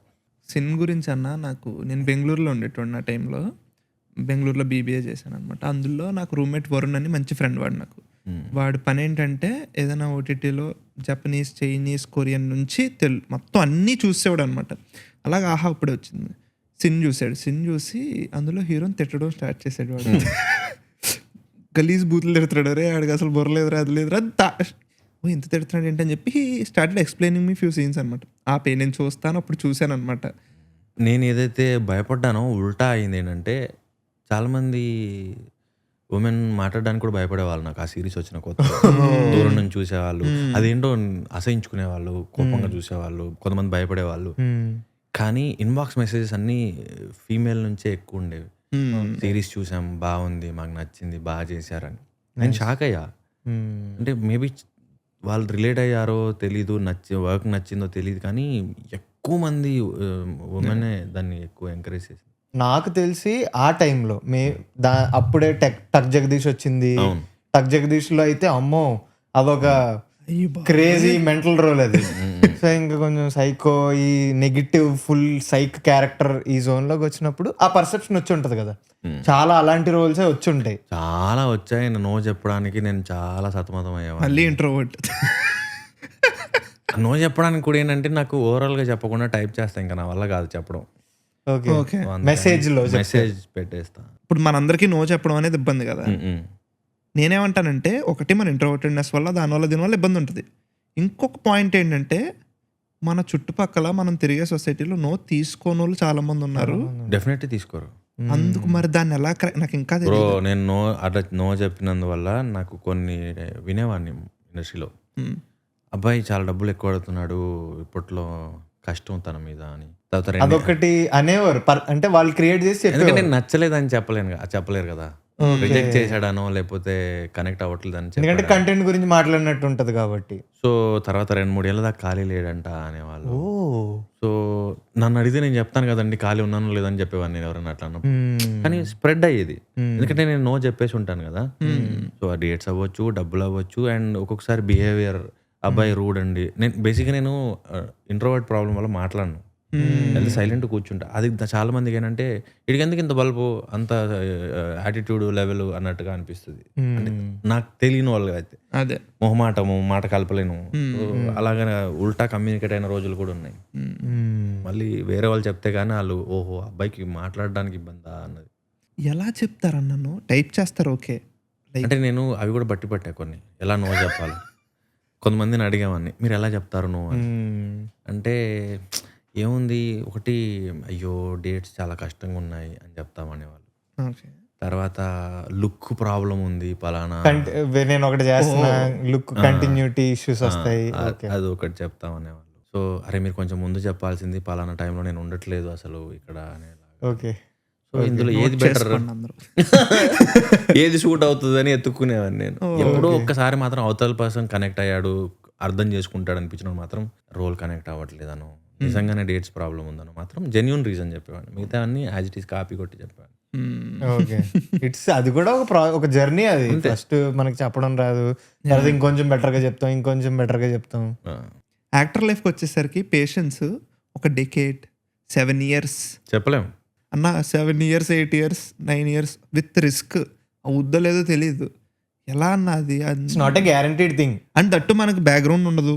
ఆ ఫ్రస్ట్రేషన్ అనేది ఒకసారి కొట్టేస్తుంటుంది. కానీ ఒకసారి మా సార్ అన్నాడు, నిన్ను ఎవరు రమ్మన్నారు ఇండస్ట్రీకి అని. అంతే. నేనే వచ్చాను. ఎవరు తీసుకురాలేదు. సో ఆకలిని జయించు, నిద్రని జయించు, ఓపిక అన్నది చాలా అవసరం. సో వెనక్కి వెళ్ళడానికి కూడా మిడిల్ క్లాస్ మెంటాలిటీ ఒకటి ఉంటుంది. ఏమనుకుంటారో అనేది ఎక్కువ సఫర్ అవుతూ ఉంటాం. అంటే ఎలా చుట్టాలు, చుట్టుపక్కల వాళ్ళు, ఫ్రెండ్స్, ఫ్యామిలీ, ఆడిషన్స్ రిజెక్ట్ అవుతూ ఉంటాం. అండ్ నాటకం వేసినా పెద్ద డబ్బులు రావు. అండ్ నెల తిరిగేసరికి రెంట్లు కట్టాలి, లేకపోతే ఇంట్లో అవసరాలు చూసుకోవాలి. ఒక ఏజ్ వచ్చాక ఇంట్లో డబ్బులు అడగలేము, ఇంట్లోకి డబ్బులు ఇవ్వాలి. సో ఇవన్నీ చూసిన తర్వాత అనవసరంగా వచ్చానా నేనెటు అనిపించే సందర్భాలే ఎవ్రీడే అనిపించేవి. ఏదో జాబ్ చేసుకుంటే పోయేది కదా, అవసరమా ఇంత కష్టపడ్డాం ఇన్ ద సెన్స్ తెలీదు, ప్రాసెస్ తెలీదు. ఎవరిని కలవాలి, ఎలా అడగాలి, ఆడిషన్ ఎలా క్రాక్ చేయాలి, ఆఫీస్ ఎక్కడ ఉంటుంది, ఏమి తెలీదు. సో ఓపిక ఒక్కటే, ఎందుకు ట్రై చేద్దాం కదా, ఎందుకంటే ఎన్నికిపోతే మళ్ళీ జాబ్ చేయాలి, నా వల్ల అవుతుందా? సమ్మర్లోనే నేను జాబ్ చేయలేకపోయాను, అలాంటిది హోల్ మంత్ చేయగలుగుతానా అంటే నాకు తెలియదు. సో వెనక్కి వెళ్ళలేక ముందుకు ఎలా వెళ్ళాలో తెలియక ఉన్నది ఓపిక ఒకటే. అలా పోరాడుతూ ఉన్నాం. అండ్ ఇంట్లోంచి కనీసం ఒక వారం 10 రోజులు ఒకసారి అయితే నేను ఒకసారి ఇంట్లోంచి కూడా బయటికి రాలా. ఇంట్లోంచి బయటికి రాలా, నా గేట్ దాటి బయటికి రాలా. నేను ఏం చేయాలో తెలీదు. పొద్దున్న లేవడం, టెర్రస్ మీద పడుకునేవాడిని, లేట్గా లేవడం, కిందికి వచ్చి భోజనం చేయడం, మళ్ళీ పైకి వెళ్ళిపోవడం, మళ్ళీ కిందికి వచ్చి భోజనం చేయడం, మళ్ళీ పైకి వెళ్ళి పడుకోవడం. ఒక 1 week 10 days. ఎందుకంటే అప్పుడు వరుసగా ఏ ఆడిషన్ ఇచ్చినా రిజెక్ట్ అయిపోయింది, తర్వాత ఏం చేసినా వర్కౌట్ అవ్వట్లా. ఇప్పుడు ఏం చేయాలి అనే క్వశ్చన్లో నేను ఎవరిని ఫేస్ చేయడానికి కూడా నాకు ధైర్యం లేదు. మా అమ్మతో మాట్లాడేవాడిని అంతే, బయటికి మాట్లాడేవాడిని కాదు, ఎవరు ఫోన్ చేసేవాడిని కాదు. పిచ్చి స్టేటస్లు అన్నీ వాట్సాప్ స్టేటస్ పెట్టుకునేవాడిని, ఏం చేయాలి తెలియక. అంటే నేను బాధగా ఉన్నాను, ఫ్రస్ట్రేట్ అవుతున్నాను అన్నది అందరికీ చెప్పాలన్నా అదే పిచ్చేమో నాకు తెలీదు. ఘోరంగా సఫర్ అయ్యా. అప్పుడు తర్వాత ఎందుకో నాకు ఎప్పుడు లైఫ్ ఏమనిపిస్తుంది అంటే, ఎప్పుడైతే బాగా సఫకేట్ అవుతామో గుడ్ న్యూస్ వస్తుంది. మేబీ అది నేచర్ ఏమో. అండ్ బాగా హ్యాపీగా ఉన్నావురా బాబు, ఇప్పుడేమో ఏం ప్రాబ్లం లేదు అంతా అనుకునేటప్పటికి ఏదో పెద్ద నెత్తి మీద వచ్చి పడుతుంది. అది నేను 2 చూసా అండ్ నేను చూస్తూనే ఉన్నా ఇప్పటికి. సో ఆ ఫ్రస్ట్రేట్ అవుతున్న టైంలో నాకు వచ్చిన ఫోన్ జార్జ్ రెడ్డి. సో దాని తర్వాత నాకు అంత ఇబ్బంది కలగలేదు. మీరు ఇప్పుడు అన్నారు కదా ఇందాక ఆడిషన్స్ గురించి, ఒక ఇంటర్వ్యూ క్లిప్ చూసాం. ఇది నాకు ఆడిషన్లు నచ్చవు, ఆడిషన్లు పిలిస్తే నచ్చదు. ఎందుకు? ప్రాబ్లం ఎక్కడ వస్తుంది అంటే బ్రో, నేను ఇక్కడ ముంబైలో 2 చోట్ల ఆడిషన్లు ఇచ్చేవాడిని. అప్పుడప్పుడు వెళ్ళి ఇచ్చేవాడిని, లేకపోతే ఇక్కడ నుంచి రికార్డ్ చేసి పంపేవాడిని. ఆడిషన్ అంటే ఏంటి అనేది నాకు తెలియనప్పుడు కొన్ని చూసేవాడిని కదా. నీకు వచ్చింది చేసేళ్ళు అనేవాళ్ళు. వచ్చింది చేసేళ్ళు అంటే ఏం చేయాలి అన్నది పెద్ద క్వశ్చన్. ఎక్కువ శాతం ఏం చేసేవాళ్ళంటే, ఇప్పుడు కాస్టింగ్ డైరెక్టర్స్ అనే వాళ్ళు వచ్చారు, కానీ బిగినింగ్లో ఏం చేసేవాళ్ళంటే ఏడీల్లోనే ఒక ఏడి ఆడిషన్ తీసుకునేవాడు. అవును, ఇప్పటికీ చాలా మంది ఏడీలకి సీన్ చదవడమే రాదు, బుక్ చదివినట్టు చదువుతారు. ఏంటయ్యా నువ్వు చెప్తే అర్థం కాదా అనేది కూడా, ఏంటయ్యా నువ్వు చెప్తే అర్థం కాదా అంటారు. దానికి మనం రియాక్ట్ అవ్వాలి. సో వీళ్ళు ఆడిషన్ తీసుకునేటప్పుడు నీకు వచ్చింది చేసేళ్ళు అంటే ఏమొచ్చు, ఎలా చేయాలో తెలిసేది కాదు నాకు. నాటకంలోంచి చేయాలా, లేకపోతే ఏదన్నా ఇంప్రూవైజ్ చేయాలా, ఏం తెలిసేది కాదు. మీరు ఏదైనా ఇవ్వండి సార్ అంటే, ఏమి ఇస్తామమ్మా ఇదొకటి, టాస్క్ ఇవ్వండి సార్ అని అడగడం అలవాటు అయినప్పుడు, టాస్క్ ఏందమ్మా ఏదో ఒకటి చేసి వెళ్ళిపోయేవాళ్ళు. ఆ ఏదో ఒకటి రావట్లేదు నాకు. తర్వాత కోటి ఆడిషన్కి సీన్ పేపర్ ఇచ్చారు, ఇది చేసి వెళ్ళండి అని. నాకు చాలా హ్యాపీగా హెల్దీగా అనిపించింది. కానీ చాలా వరకు ఆడిషన్స్ ఏంటంటే, ఆడిషన్ తీసుకున్నాక కూడా ఫోన్ చేస్తామమ్మా అని చెప్పేవాళ్ళు కాదు. అండ్ ఒక హోప్ ఉండేది, అరే వాళ్ళు మనం ఆడిషన్ నచ్చినట్టుంది, వాళ్ళు ఫోన్ చేస్తా అన్నారు, లేదా మన పేరు పక్కన టిక్ పెట్టారు అని. చేసి చేసి చేసి చేసి నేను ఆడిషన్స్ నచ్చవు అనే స్టేట్మెంట్ ఇచ్చేప్పటికీ మేబీ ఒక 10 ఏళ్ళు ఉంటుంది వెనకాల. ఈవెన్ నేను పరేషాన్కి కూడా ఆడిషన్ ఇచ్చే సెలెక్ట్ అయ్యా. నేను 2019 డిసెంబర్, 2020 బిగినింగ్, 2019 డిసెంబర్ నేను ఆడిషన్ ఇచ్చింది పరేషాన్కి. బట్ నేను ఆడిషన్స్ ఇవ్వడం స్టార్ట్ చేసిన 2011. ఈ ప్రాసెస్లో త్రూ ఆడిషన్ నేను క్రాక్ చేసింది 1 గాజీ, 2 పరేషాన్, మిగతావి ఏవి కాదు. పరేషాన్ చేసేప్పటికి నేను ఆల్రెడీ యాక్టర్, జార్జ్ రెడ్డి వచ్చింది, బాలాస్ వచ్చింది, కానీ గాజీ అప్పుడు ఏం లేదు. ఏవో చిన్న చిన్న చేసాం కదా, ఉన్నది కూడా ఎవరికి తెలియదు. కానీ ఎన్ని ఆడిషన్లు ఇచ్చి ఎంత రిజెక్షన్ చూసాక ఆ డెసిషన్కి వచ్చి ఉంటాను అన్నది నాకు తెలుసు. అవ్వదులే, ఇది పని అవ్వదు, వేస్ట్ టైం పాస్ చేస్తుంటారు అనిపిస్తుంది. చాలా మంది డేటాబేస్ కోసం కూడా పిలుస్తూ ఉంటారు, ఓకే అలా వీడియోస్ అలా వీడియోస్ అలా అలా సేవ్ ఉండడానికి. చేసి పెట్టుకోవడానికి. ఇంకోటి అన్న, మీరు ఇందాక వాట్సాప్ స్టేటస్ల గురించి చెప్తున్నారు కదా, మీది ఇంకొక ఇంటర్వ్యూలో ఎక్కడో చూసా, ఇంటర్వ్యూవర్ అడుగుతారనమాట, తిరువీర్ నువ్వు హీరోవి అలాంటి వాట్సాప్ స్టేటస్లు పెట్టకూడదు అని, వేరే మీరు ఆవులు ఏవో పెడుతూ ఉంటారని. మీరు ఏం నమ్ముతారు? ఇప్పుడు మీరు హీరో అయిపోయారని అలాంటి పెట్టడం మానేస్తారా, లేకపోతే? లేదు బ్రో, హీరో అనేది అది ఒక పెద్ద బ్లఫ్ చేసుకోవడం. మనం ముందు మనకేం ఇష్టం అది చేసుకోవాలి, తర్వాత ప్రొఫెషన్ పర్సనల్ లైఫ్ రెండింటిని కలపకూడదు. పర్సనల్లీ నాకు నేచర్ పెట్టుకోవడం ఇష్టం, ఫన్నీవి పెట్టుకోవడం ఇష్టం. నా ఇన్స్టాగ్రామ్లోకి వెళ్తే రోజు ఒక్కొక్కడికి 10 పంపిస్తూ ఉంటారు రీల్స్. ఇప్పుడు కూడా ఆడికి నేను పంపిస్తా, నాకు ఆడ పంపిస్తాడు, ఎంజాయ్ చేస్తాను నేను. అండ్ నాకు ఒక నేచర్ అంటే బేసిక్గా ఊరు నుంచి వచ్చిన కాబట్టి ఒక పువ్వు, కుక్క, మొక్క, సూర్యుడు, చంద్రుడు ఏది కనిపించినా కూడా అది నేను క్లిక్ చేసి ఎవరికో చూపించాలని కాదు, నేను పెట్టుకుంటా. ఇప్పటికీ నాకు చాలామంది నా స్టేటస్లు చూసి ఒక గుమ్మడి పువ్వు పెట్టినప్పుడు అబ్బా మేము ఎక్కడో ఫారెన్లో ఉంటారు, లేదు వేరే ఊళ్ళో ఉంటారు, ఎంత కాలమైంది ఇది చూసి అంటుంటారు. నాకు చాలా హ్యాపీగా అనిపిస్తుంది. సో అది ఇష్టం. ఈ రోజు కూడా స్టేటస్ హలో సూర్య అని ఉంది, ఇన్స్టాగ్రామ్ లో పెట్టారు, ఇన్స్టాగ్రామ్ లో పెట్టారు. అది వస్తున్న షూట్ నుంచి ఎగ్జాక్ట్ గా ఏదో బిల్డింగ్ మీద లైట్ పెట్టినట్టు ఉంది అది. భలే ఉంది, ఫోటో బాగుంది, యా బాగుంది. సో అందుకని మన రీసెంట్ది పాపం ప్రతాప్కే యువర్ అదేదో ప్రెస్ మీట్ పెట్టారు. ప్రెస్ మీట్లో యువర్ టెల్లింగ్ ఫ్లైట్లో ఒక అతను పక్కన కూర్చున్నారు, ఫిలిం మేనేజరే, నన్ను గుర్తుపట్టలేదు అది ఇది అని. అలాంటివి చాలా జరిగినాయి అని చెప్పారు మీరు. అది ఇప్పుడు అవుతాయి, ఈ రోజు కూడా అవుతాయి. అయినప్పుడు మీరు అలా ఫీల్ అవుతారు జెన్యూన్ గా? బిగినింగ్ లో నేను రేడియో జాకీ చేసినప్పుడు కూడా షో అయిపోయాక బయటకు వచ్చాక ఎవరైనా గుర్తుపడతారేమో అని చూసేవాను రోడ్డు మీద. నేను చేసింది వాయిస్. సో ఒక ఇన్నోసెన్స్ అది. అంటే నాటకం వేశాక, నాటకం మహా అంటే ఒక ఎంతమంది చూస్తారు, 200 మంది 300 మంది చూస్తారు ఒక షో. అందులో ఎంతమంది గుర్తుపెట్టుకుంటారు మనని? కానీ గుర్తింపు కోసమే నాటకాలు వేస్తూ ఉంటారు, చప్పట్ల కోసం, గుర్తుపట్టాలి, బాగా చేసావు, మంచి యాక్టర్ అనాలని. సినిమాకి వచ్చిన తర్వాత బిగినింగ్ లో ఆ ప్రాబ్లం ఉండింది. ఎందుకు మల్లేశం నేను చేసిన తర్వాత ఒక అక్క యూఎస్లో ఉంటుంది, ఇప్పుడే మల్లేశం చూసి వస్తున్నానరా నాకు బాగా అనిపించింది అని. సేమ్ ఆ అక్క నా గురించి చెప్పట్లేదు. సేమ్ వైపు నవీన్ మేడం జార్జ్ రెడ్డి చూసానని గుర్తుపట్ల. ఒక డైరెక్టర్ నన్ను పిలిచి బయట కూర్చోబెట్టి ఎందుకు వచ్చారంటున్నారు తప్ప పిలిచారని వాళ్ళకి గుర్తుపట్ల. వాళ్ళు జార్జ్ రెడ్డి చూసే పిలిపించారని గుర్తుపట్ల. మీరు సేమ్ ఉంటారు కదా, అన్న గడ్డం తీసేస్తే వేరే మనిషిలాగా ఉంటారు. సో ప్రాబ్లం ఏంటంటే నేను మసూదాలో పరేషాన్ లో ఉన్నట్టు ప్రీ వెడ్డింగ్ లో ఉన్నాను, ప్రీ వెడ్డింగ్ లో ఉన్నట్టు భగవంతుడిలో ఉన్నాను. సో ఇదొక ప్రాబ్లం. అయితే మసూదా తర్వాత నాకు తెలిసి పరేషాన్ ఇప్పుడు ఎట్లయితే మీరు చూసారో ప్రీ వెడ్డింగ్ ఫ్యామిలీస్ ఎక్కువ చూసారు, పిల్లలు ఫ్యామిలీస్ ఎక్కువ చూసారు. ఇప్పుడు pre wedding hero, Masooda hero నుంచి ప్రీ వెడ్డింగ్ హీరో. సో ఎప్పుడైతే అందరూ రిపీటెడ్గా చూసేలాగో లేకపోతే లార్జర్ ఆడియన్స్ చూస్తారో మేబీ అది వస్తుందేమో. సో ఇప్పుడు నేనేం బాధపడను. నేను ఆ రోజు మొన్న పాపం ప్రతాప్ ఈవెంట్లో చెప్పింది కూడా, నేను ఫిజికలీ స్ట్రెయిన్ అయి ఉన్నాను షూటింగ్ నుంచి వచ్చి, అవుట్డోర్ నుంచి వచ్చి. నేను క్యాజువల్గానే చెప్పా, కాకపోతే నా స్ట్రెయిన్ వల్ల, నా నీరసం వల్ల వెనకాల వేసిన బ్యాక్గ్రౌండ్ మ్యూజిక్ మంచి సాడ్ బీజిఎం వేస్తే ఇంకా దానివల్ల అది అలా కమ్యూనికేట్ అయింది. కానీ నేనేం బాధపడను. అంటే ఇప్పటికి కూడా నేను చాలా స్పోర్టివ్, చాలా క్యాజువల్గా. హీరో ఎవరండి అంటే క్యారవెన్లో ఉన్నాడండి, వస్తున్నాడండి, ఆంధ్వేలో ఉన్నాడండి, లోపల షూటింగ్ చేస్తున్నాడని నేనే చెప్తా. నాకు అదేం బాధ అనిపించదు. హ్యాపీ, వర్క్ వస్తుంది, హ్యాపీ.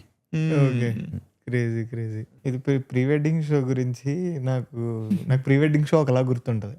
అదేంటంటే యూజువల్లీ ఇన్స్టాగ్రామ్లో నేను రీల్స్ చూస్తూ ఉంటే ఒక రీల్ చూసాను. ఆ reel pre wedding show movie టైంలోదే రీల్. అది ఒక అతను vlogger, bike moto vlogger, vlog చేసుకుంటే వెళ్తూ ఉంటాడు. వ్లాగ్ చేసుకుంటే వెళ్తూ ఉంటే అది ఉత్తరాంధ్ర ఎక్కడ షూట్ చేశారు, అరకులో షూట్ చేశారు. సో అతను అక్కడ లోకల్ మోటో వ్లాగర్ అనుకుంటా, మంచి వ్యానిటీలో అవన్నీ కనిపించి షూటింగ్ జరుగుతుందని అడుగుతాడు. అడిగి షూటింగ్ జరుగుతుందా, ఏం సినిమా అంటే ఒక ఆయన ప్రీ వెడ్డింగ్ షో అని చెప్తారు. చెప్తే ఆయన షూట్ అన్నాడు, షూట్ అంటాడు. ప్రీ వెడ్డింగ్ షూట్ అంటేనే అతను చూసి ప్రీ వెడ్డింగ్ షూటా, నేను మరీ అంతే అదోలా కనపడుతున్నానా, నాకు తెలియదు ఏది ప్రీ వెడ్డింగ్ ఏది సినిమా అని వెళ్ళిపోతాడు. మళ్ళీ పెట్టాడు సినిమా రిలీజ్ అప్పుడు, ఆయన కరెక్టే చెప్పాడు, నేనే తప్పు అర్థం చేసుకున్నా. అది మంచి భలే అనిపించింది నాకు. ఆయన మా మేనేజర్. ఓకే. సో నిజంగా ఇప్పటికి చాలా మంది సినిమా వాళ్ళు కూడా ప్రీ వెడ్డింగ్ షో అనరు, వెడ్డింగ్ షూట్ అంటారు. వెడ్డింగ్ షూట్ అనే అంటారు. సో వీళ్ళే అన్నప్పుడు ఆయన అనడంలో తప్పే లేదు అనిపించింది నాకు. ఓకే. సో ఆ సినిమా ఆ రోజు నాకు గుర్తు, ఆ బండి ఆయన నాకు గుర్తున్నాడు, నేను అక్కడే ఉన్నా ఆ రోజు. అవునా? ఆ చిప్పిపోయే సీన్ చేస్తున్నాం. Okay okay okay, the main scene. Bro if you are watching అన్న అక్కడ ఉంటారు. కానీ అది ప్రీ వెడ్డింగ్ షో సినిమా కూడా నాకు, ఐఎమ్ సారీ, నేను కూడా ఓటీటీలోనే చూశాను, నాకు మంచి బ్రీజీగా అనిపించింది అండ్ ఆల్. కానీ ఆ సినిమాలో కొన్ని థింగ్స్ చాలా బాగుంటాయి. అంటే లైక్ మీ క్యారెక్టర్ కానీ, మీ పక్కన రోహన్ క్యారెక్టరు, ఇవన్నీ భలే ఉంటాయి. అండ్ ఈ సినిమాకి వచ్చేసరికి దేర్ ఆర్ ఫ్యూ థింగ్స్, అది మీరు అలా అనుకున్నారో లేదో సినిమా ఒప్పుకున్నప్పుడు, కానీ మలయాళం ఎస్కుంటుంది సినిమా, పెద్ద పాయింట్ కాదు. మెయిన్లీ ఆ క్యారెక్టర్, ఆ పెళ్లి కొడుకు క్యారెక్టర్ బ్యూటిఫుల్గా చేశాడు ఆయన, బాగుంటుంది. ఆయన రుబాబుగా కనిపిస్తాడు, ప్లస్ ఇన్నోసెంట్గా కనిపిస్తాడు. ఇవన్నీ చూడడం వల్ల ఓకే దిస్ ఈజ్ నైస్, బాగుందరా క్యూట్గా అన్నట్టు అనిపించింది అనమాట. రోహన్తో మీరు మళ్ళీ రీయునైట్ అయినట్టు ఉంటుంది కదా సినిమా. మీరిద్దరు ఎలా అసలు అప్పుడు ఎలా ఎంజాయ్ చేశారు సినిమా షూట్ అప్పుడు? వాడు 3-4 ఏళ్ళు ఉన్నప్పటి నుంచి మాతోనే పెరిగాడు. డ్రామా జూనియర్స్ మేము వాడిని ఎత్తుకుని డైలాగ్స్ నేర్పించేవాళ్ళం. సో ఈవెన్ రోషన్ వాళ్ళు చాలా మంది ఉన్నారు. రోహన్ గారు ఏంటంటే ఇంకా చిన్న పిల్లోడు జాయిన్ అయినప్పుడు, అంటే అందరికంటే చిన్న పిల్లోడు, నత్తి మాట్లాడేవాడు. సో రచ్చలో ఉంటాడు మన కాదు, వినయ్ విద్యారామలో ఉంటాడు, మీమ్ టెంప్లెట్ అయ్యాడు కదా మన ఉంటాడు. సో వీళ్ళందరినీ తిట్టి బెదిరించి నేర్పించిన రోజులు కూడా ఉన్నాయి. సో కాబట్టి ఇప్పటికీ సార్ అనే దాని మీద తగ్గరు. అండ్ ఆడికి నాకు నచ్చింది ఏంటంటే, మేము ఏదైతే డైలాగులు నేర్పించడానికి కష్టపడే వాళ్ళమో, మర్చిపోకరా గుర్తుపెట్టుకోరా అని పక్క నుంచి టెన్షన్ పడేవాళ్ళము, ప్రీ వెడ్డింగ్ చేస్తున్నప్పుడు వాడు ఒకరోజు నేను 1 more చేస్తాను అన్నాడు. ఓకే, 1 more ఎందుకురా అంటే, నాకు నచ్చలేదు, నేను బెటర్ చేస్తా అన్నాడు. ఒకసారి నాకు ఇట్లా ఫ్యూజులు ఎగిరాయి, వీడు మా రోహన్ గాడేనా 1 more అడుగుతుంది. జర్నీ కదా మరి, ఎక్కడి నుంచి చూసారా? అప్పుడు ఇక్కడ చాలా సినిమాలు చేశాడు, అవును. మిషన్ ఇంపాసిబుల్, కొన్ని 90s ఇవన్నీ చేసి ఉన్నాడు కదా. సేమ్ మళ్ళీ 90s చూసినప్పుడు నాకు సేమ్ ఎట్లయితే థియేటర్ వాళ్ళు పెద్దోళ్ళు అయినప్పుడు నాకు హ్యాపీనెస్ ఉండిందో, వావ్ అనిపించింది నాకు. ర్యాంప్ ఆడించాడు 90s అయితే మనోడు, అసలు స్టార్ ఆఫ్ ది షో లాగా. భర్త మహాశైలుకులో నా గర్భసంచి నొప్పి అంటాడు, పడి నవ్వాను నేను, పావుగొట్టు గర్భసంచి నొప్పి. సో వాడు ఎంత అయినా మా చేతుల్లో ఆల్మోస్ట్ 3-4 seasons చేశాడు డ్రామా జూనియర్స్. సో ఈవెన్ వాళ్ళ ఫ్యామిలీ కూడా more like our family. And వాడు ఇప్పటికీ రెగ్యులర్గా మా ఇంటికి వస్తూ ఉంటాడు. సో కాబట్టి ఆడుంటే ఏంటంటే సెట్లో ఒక ఎనర్జీ ఉంటుంది. మాకు అరకులో ఒక ఇదేంటంటే, పొద్దున ఎర్లీగా రావాలి, ఫాగ్ తొందరగా క్లియర్ అవ్వదు, ఈవినింగ్ 4-4:30 లైట్ పోతుంది, సో ఎర్లీ ప్యాకప్ అవుతుంది. సో మేము 4-4:30 లైట్ పోగానే హోటల్కి వెళ్ళిపోయి ఫ్రెష్ అప్ అయిపోయి డిన్నర్ చేసి డంచరాష్ ఆడుకుంటూ కూర్చున్నాం. వాడు ఉండేవాడు కదా, ఆడికి కోపం అవతలోడు పట్టుకోలేకపోతే, నేను చెప్తున్నాను కదా నువ్వు కనిపెట్టలేకపోతున్నావు ఏంటి అని. వాడు పడే కష్టము, వాడి ఇన్నోసెన్స్, వాడి క్యూట్ ఫెలో, అసలు నాటికి ఉండేవాడు కదా. పొట్ట పట్టుకునే వాళ్ళం నవ్వలేక, రోజు వెయిట్ చేసేవాళ్ళం డంచరాష్ టైం ఎప్పుడైతే. కానీ వాడు ఎంత ఇదంటే, ప్రీ వెడ్డింగ్ ప్రమోషన్స్ స్టార్ట్ అయినప్పుడు అసలు వాడు, అరే ఏం చేయాలో అర్థం కావట్లేదు రోహన్ అంటే, ఏదో ఒకటి చేద్దాం సార్ పదండి వెళ్ళిపోదాం అనేవాడు. వాడే ఈ ఫుడ్ బ్లాగర్స్కి, తర్వాత ఇన్స్టాగ్రామ్ ఇన్ఫ్లుయెన్సర్స్కి, వీళ్ళకి మెసేజ్లు పెట్టేవాడు. నాకు పెట్టాడన్నా, ఒక చిన్న సినిమా ఉంది మాది, సపోర్ట్ చేస్తారా? నాకు పెట్టాడు మెసేజ్. నాకు కాకపోతే అప్పుడు ఇంటికి వెళ్ళిపోయాను నేను తర్వాత, అందుకే థియేటర్లో చూడలేదు మేము. ఎంతమందికి పెట్టాడో, మాకు సపోర్ట్ చేస్తారా, మాకు హెల్ప్ చేస్తారా అని. పిల్లోడు అడిగే వరకు చాలా మంది రెస్పాండ్ అయ్యేవాళ్ళు కూడా ఫ్రీగా. అలా చేశాడు. తర్వాత టైగర్ మాయా అనుకుంటా ఒకటి ఏదో ఉంది పేజ్, అవును, తనకి పంపించాడు. సరే వెళ్దామా అంటే, ఒరే నాకు ఏదో వేరే పడిందిరా అంటే, ఫోన్లేండి సార్ నేను ఒక్కడినే వెళ్తాను, అలా అయినా సినిమా తెలుస్తుంది చాలా మంది, కానీ వాడు ఒక్కడే వెళ్ళాడు. సో వాడు ఎంత పిచ్చిగా చేశాడంటే, కాంటెంట్ ఇవ్వాలా, ఓకే ఏం చెప్పాలి చెప్పండి. మధ్యలో ఒక చోట విజయ్ దేవరకొండ నా పేరు గుర్తు పెట్టుకొని చెప్పేస్తా ఉంటాడు. వీళ్ళందరూ అనుకుంటారు any marketing is marketing. Little hearts లో మా అన్నకి ఇచ్చారు, ఇప్పుడు నాకు ఇస్తారు, అది చెప్పేస్తా ఉంటాడు, సైజులు చెప్తాడు. అదే కదా, నేనేమో రే వద్దురా ఇలా ఉంటుంది నాకు వెనకాల నుంచి. ఆడేమో ఊరుకోండి సార్ మీకేం తెలియదు అన్నట్టు ఉంటాడు. సో అన్నీ ప్రీ వెడ్డింగ్ ఆడు మీద వేసుకొని చేశాడు ప్రమోషన్స్. నేను డల్ అయినప్పుడు కూడా లాక్కెళ్ళిపోయాడు, రండి సార్ మన సినిమా చెయ్యాలి మనం. క్రేజీ. Cute fellow. అసలు నాకు ఈ డ్రామా జూనియర్స్ అనే ఫేజ్ గురించి మీరు కొంచెం చెప్పాలి. ఇట్స్ బిన్ లైక్ మూడేళ్ళు ఉన్నారు, 2016 to 2019 3 years చేశారు కదా అందులో. అసలు ఫస్ట్ ఎందుకు చేశారు, మీ personal main reason of why you accepted or ఎందుకు అందులోకి దిగారని, ఆ తర్వాత జర్నీ అలా ఉండింది అసలు. 2016లో నా ఒక సినిమా రిలీజ్ అయింది, బొమ్మల రామారం. అది మీ ఫస్ట్ సినిమా? First film. అది ఉందని ఎవరికి తెలీదు. అయితే ఏదో ఒకటి చేస్తుందేమో సినిమా, దీనివల్ల ఇంకో సినిమా వస్తుందేమో ఇట్లా హోప్ ఏదో ఉండింది. అట్టర్ ఫ్లాప్, రిలీజ్ లేదు, థియేటర్లు చాలా లిమిటెడ్ రిలీజ్, ఎవరికి తెలీదు అసలు ఉందని.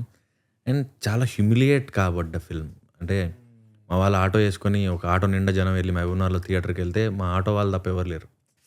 ఆ థియేటర్ అతను అడిగాడంట, మీ వాళ్ళు ఎవరైనా ఉన్నారా సినిమాలో, లేకపోతే మీరు రారు అని.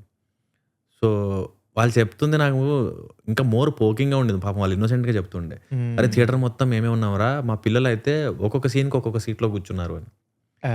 ఇంకా అది చాలా పెయిన్ఫుల్గా ఉండే నాకు. తర్వాత అది అయిపోయింది, ఇంకా నేను ఒక కైండ్ ఆఫ్ డిప్రెషన్ అనమాట. అది చాలా హోప్ పెట్టుకున్నాను, అది అవ్వలేదు. ఏం చేయాలో, ఎందుకంటే నాకు సినిమా ఎక్స్పీరియన్స్ లేదు, ఫస్ట్ ఫిల్మ్. ఏం చేయాలరా అనుకునే టైంకి ఒక ఫోన్ వచ్చింది, మీరు చిల్డ్రన్ థియేటర్ చేస్తారంట కదండి, పిల్లలకి యాక్టింగ్ నేర్పిస్తారంట కదా, ఒకసారి కలుస్తారా అని. ఏంటి అంటే ఇట్లా టీవీలో ఒక షో స్టార్ట్ అవుతుంది, నేర్పిస్తారా అని. టీవీకి ఎవరు వెళ్తాడు అని ఇది ఫీలింగ్. కానీ ముందు నేను ఆ డిప్రెషన్ నుంచి బయటికి రావాలి, దీని త్రూ అయినా డబ్బులు వస్తాయేమో అనుకున్నాను. సినిమా ఆడలేదు, తర్వాత పని ఏంటో తెలియదు, ఏం తెలియదు. సో అప్పుడు సరే ఒక ఛాలెంజ్లా తీసుకుందామా, ముందు అసలు ఏం అడుగుతున్నారో చూద్దామని వస్తానండి అని. హైదరాబాద్లో ఉండేది జీ ఆఫీస్. వెళ్తే డ్రామాబాజ్ అని ఆల్రెడీ హిందీలో ఉందని తెలుగులో చేస్తున్నాం, ఇలా ఉంటుంది కంటెంట్ అంటే. టీవీకి నేను టీవీ మీద కనబడినండి అన్నాను, ఎందుకు నాకు టీవీలో కనబడడం ఇష్టం లేకపోయింది. అప్పుడు బ్యాక్ స్టేజ్ ఉంటానండి అంటే, లేదండి అప్పుడప్పుడు రావాల్సి వస్తుంది, నేను రానండి అన్న. సరే తర్వాత చూద్దాం, ముందైతే ఇది చేయండి అని. అప్పుడు బయటకు వచ్చి మెంబర్స్ కావాలి, టీం కావాలి. నాకు తెలిసిన జూనియర్స్కి, క్లాస్మేట్స్కి, సీనియర్స్కి ఫోన్స్ కొట్టా, నాకు ఇలాగ ఛానల్లో ఒక ప్రోగ్రామ్ వచ్చింది, మీరు చేస్తారా నాతో అని. ఒక్కొక్కరు రెస్పాండ్ అయ్యారు, చేస్తాను, రోజు బిజీ ఉన్నారు. సో అట్లా ఒక్కొక్కరిని ఎత్తిపెట్టా. కంటెంట్లో రాస్టోళ్ళు కావాలి, మళ్ళీ రైటర్లుగా ఎవరైతే కాస్తో కూస్తో ఎక్స్పీరియన్స్ ఉన్నోళ్ళు, హిందీ వచ్చిన వాళ్ళు, మళ్ళీ వాళ్ళకి ఫోన్లు కొట్టా. అట్లా ఒక టీం ఫామ్ చేశాను.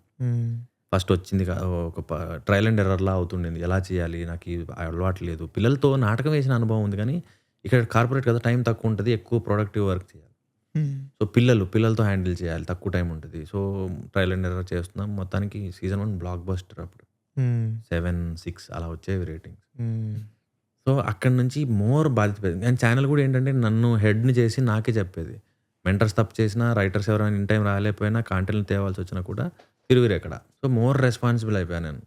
సో అది వీక్లీ వన్స్, అది మంత్లీ వన్స్ ఉన్నా కూడా మిగతా 20 days కూడా నేను దాని గురించి ఆలోచించాను. ఇంటి దగ్గర ఉండి ఏ పాయింట్లు చెప్దాం, సార్ ఏమంటారు, ఒప్పుకుంటారో లేదు, ఏ రైటర్కి ఇద్దాం, ఎవరిదైనా ఐడియాలు ఉన్నాయా, ఇది ఏ పని. హోల్ మంత్ నాకు అన్అఫీషియల్ వర్క్ ఉండేది, అఫీషియల్గా 1 week ఉన్నా కూడా.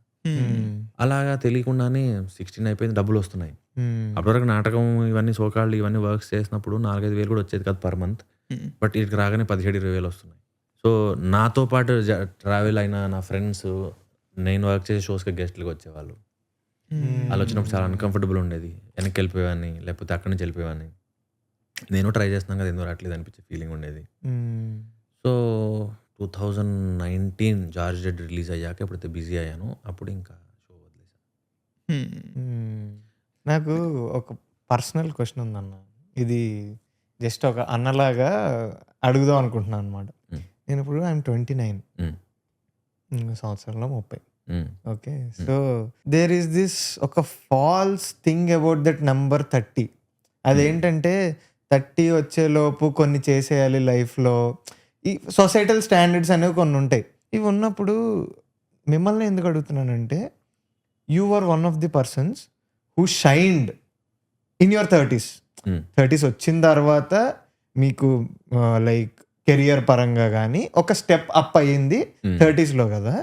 సో అందుకని అడుగుతున్నాను అనమాట. ఇప్పుడు నేను ఆలోచించేది ఏదో నేనే పెట్టేసుకుంటున్నానా, అలాంటిది ఏమి ఉండదా? It's just a number that ఒక్కొక్కరి టైం ఒక్కొక్కటి ఉంటుంది. అసలు ఎలా ఉంటుంది 30s అనేది ఏంటి? అది ఏం లేదు బ్రో, అదంతా సైకలాజికల్ ఫీలింగ్. ఇప్పుడు 30 వచ్చేలోపు సెటిల్ అవ్వాలి అంటే, ఫస్ట్ డిఫైన్ సెటిల్ అనే పదం ఏంటి అంటే, డబ్బులు సంపాదించడమా, పెళ్లి చేసుకుని పిల్లల్ని కండమా, ఏంటి సెటిల్ అవ్వడం అంటే ఏంటి? మనకు ఒక క్లారిటీ ఉంటుంది కదా, మనం ఏం అవ్వాలనుకుంటున్నాము అన్నది. మిలియనీర్ అవ్వాలనుకుంటున్నామా, లేకపోతే 2 గేదెలు పొలం సంపాదించాలనుకుంటున్నామా, లేకపోతే నెలకింత జీతం వచ్చేది ఈఎంఐ కట్టుకొని సొంత ఇంట్లో ఉండి పెళ్లి చేసుకోవాలనుకుంటున్నాం. మనకు ఒకటి ఉంటుంది క్లారిటీ. అది మనం అచీవ్ చేయడానికి చూసుకుంటే సరిపోతుందేమో. అండ్ 2 అది 30లో వస్తుందా, 27లో వస్తుందా, 35లో వస్తుందా నాకు తెలియదు. కానీ కష్టాల్లో ఉన్నప్పుడు, అవసరపడ్డప్పుడు ఈ సో కాల్డ్ కమెంట్ చేసే వాళ్ళు ఎవరు రారు. నువ్వు బాధగా ఉన్నావు అన్నప్పుడు, నీకు ₹1 కావాలన్నప్పుడు, నీకు కష్టం వచ్చిందన్నప్పుడు ఎవరు రారు. మీ పేరెంట్స్ రావచ్చు, మీ బ్లడ్ రిలేషన్, మీ బ్రదరో సిస్టరో రావచ్చు తప్ప ఈ కమెంట్ చేసేటోళ్ళు ఎవరు రారు. పెళ్ళే అంటామా, మనం రెడీగా ఉన్నామా ఫస్ట్, మానసికంగా, ఆర్థికంగా మనము ఒకరితో కలిసి బతకడానికి సరిపడే ఓపిక, టైము, డబ్బు ఇవన్నీ ఉన్నాయా మనకి? క్రాస్ చెక్ చేసుకోవడం బెటర్. ఎవరో ఏదో అంటారని కాదు. ఇప్పుడు ఏజ్తో పాటు టైంతో పాటు చాలా విషయాలు మారిపోయాయి. అమ్మాయిలు కూడా చదువుకుంటూ సొంత కాళ్ళ మీద నిలబడే ప్రయత్నంలో వాళ్ళు కూడా లేట్గానే పెళ్లి చేసుకుంటున్నారు. మనం రెడీ లేకుండా ఎవరో ఏదో అంటారని కంగారు పడో, లేకపోతే మాట వస్తుందనో ఇబ్బంది పడకూడదు అన్నది నేను నమ్ముతాను. ఇంకొకటి ఏంటంటే అంటే ఇప్పుడు మనోడు చెప్పినట్టు లైక్ కొన్ని years and years of patience తర్వాత నీకు లైఫ్ ఇస్తుంది అంటారు కదా. అలాగా షేక్పేట్లో 1 BHKలో ఉండి ఇవన్నీ ఎక్కడ చదివారు మీరు? ఇంటర్వ్యూలు ఓ చూస్తాను. ఇంటర్వ్యూలో చెప్పానా? మీరు ఫ్లోలో చెప్పిన నేను చెప్తాను, లేదా నాకే తెలుస్తుంది. అదే మరి షేక్పేట్ 1 BHK ఎక్కడ చెప్పాను అబ్బా అని ఆలోచిస్తున్నా. సో షేక్పేట్లో అలా 1 BHKలో ఉండి ఆ జోన్ నుంచి ఇప్పుడు స్టెప్ అప్ అయ్యి గేటెడ్ కమ్యూనిటీలో ఆ ఫ్లోలో వచ్చేసిందా అంటే మనం, లేకపోతే ఈ షిఫ్ట్ అనేది మీకు కొంచెం టైం పడి ఇప్పుడు మనకు అవసరమా ఇది ఉంటుంది? నేను ఏది ప్లాన్ చేసింది లేదు. ఇప్పుడు నేను కాటిదాన్ నుంచి మలక్పేట్కి వెళ్ళా. మలక్పేట్ నుంచి కోవిడ్ క్యారియర్ అవ్వకూడదు అని చెప్పేసి సెపరేట్ వచ్చి షేక్పేట్ 1 BHK వచ్చా. షూటింగ్స్ నుంచి బయటికి వెళ్తున్నాను కదా, నా వల్ల ప్రాబ్లం అవ్వద్దు. సో ఆ 1 BHK నుంచి పంచవటి కాలనీకి వచ్చా. అది 3 BHK పెంట్ హౌస్. నేను and Prashanth Vihari music director. So ఇద్దరం కలిసి తీసుకున్న ప్లేస్. సో అక్కడి నుంచి పెళ్లి తర్వాత నేను గేటెడ్ కమ్యూనిటీకి వెళ్ళా. సో అంటే కొంచెం సేఫ్టీ అండ్ అమ్యూనిటీస్ అన్ని ఉంటాయి అనే దాంట్లో ఇప్పుడు ఒక్కడిని కాదు, ఇద్దరం. సో అలా డెసిషన్ తీసుకుంది తప్ప ఏదో లగ్జరీ ఇక్కడ ఉంటేనే గొప్ప అని ఏం కాదు. ఒకటి పంకజ్ త్రిపాఠి అన్నాడా ఎవరన్నా గుర్తులేదు, కానీ ఒక గొప్ప మాట బలి అనిపించింది. ఒకరిద్దరు ఉండడానికి 4 BHK 5 BHK ఏదైతే ప్లేస్ ఉంటుందో వాళ్ళు ఉండేది ఒక రూమ్లోనే, మిగతా 3 రూముల్లో అలా గమండు ఉంటుంది అని. అబ్బా, అంటే అక్కర్లేదు కానీ కావాలనిపిస్తుంది ఎవరికైనా చెప్పడానికో, చూపించుకోవడానికో, అవసరానికో.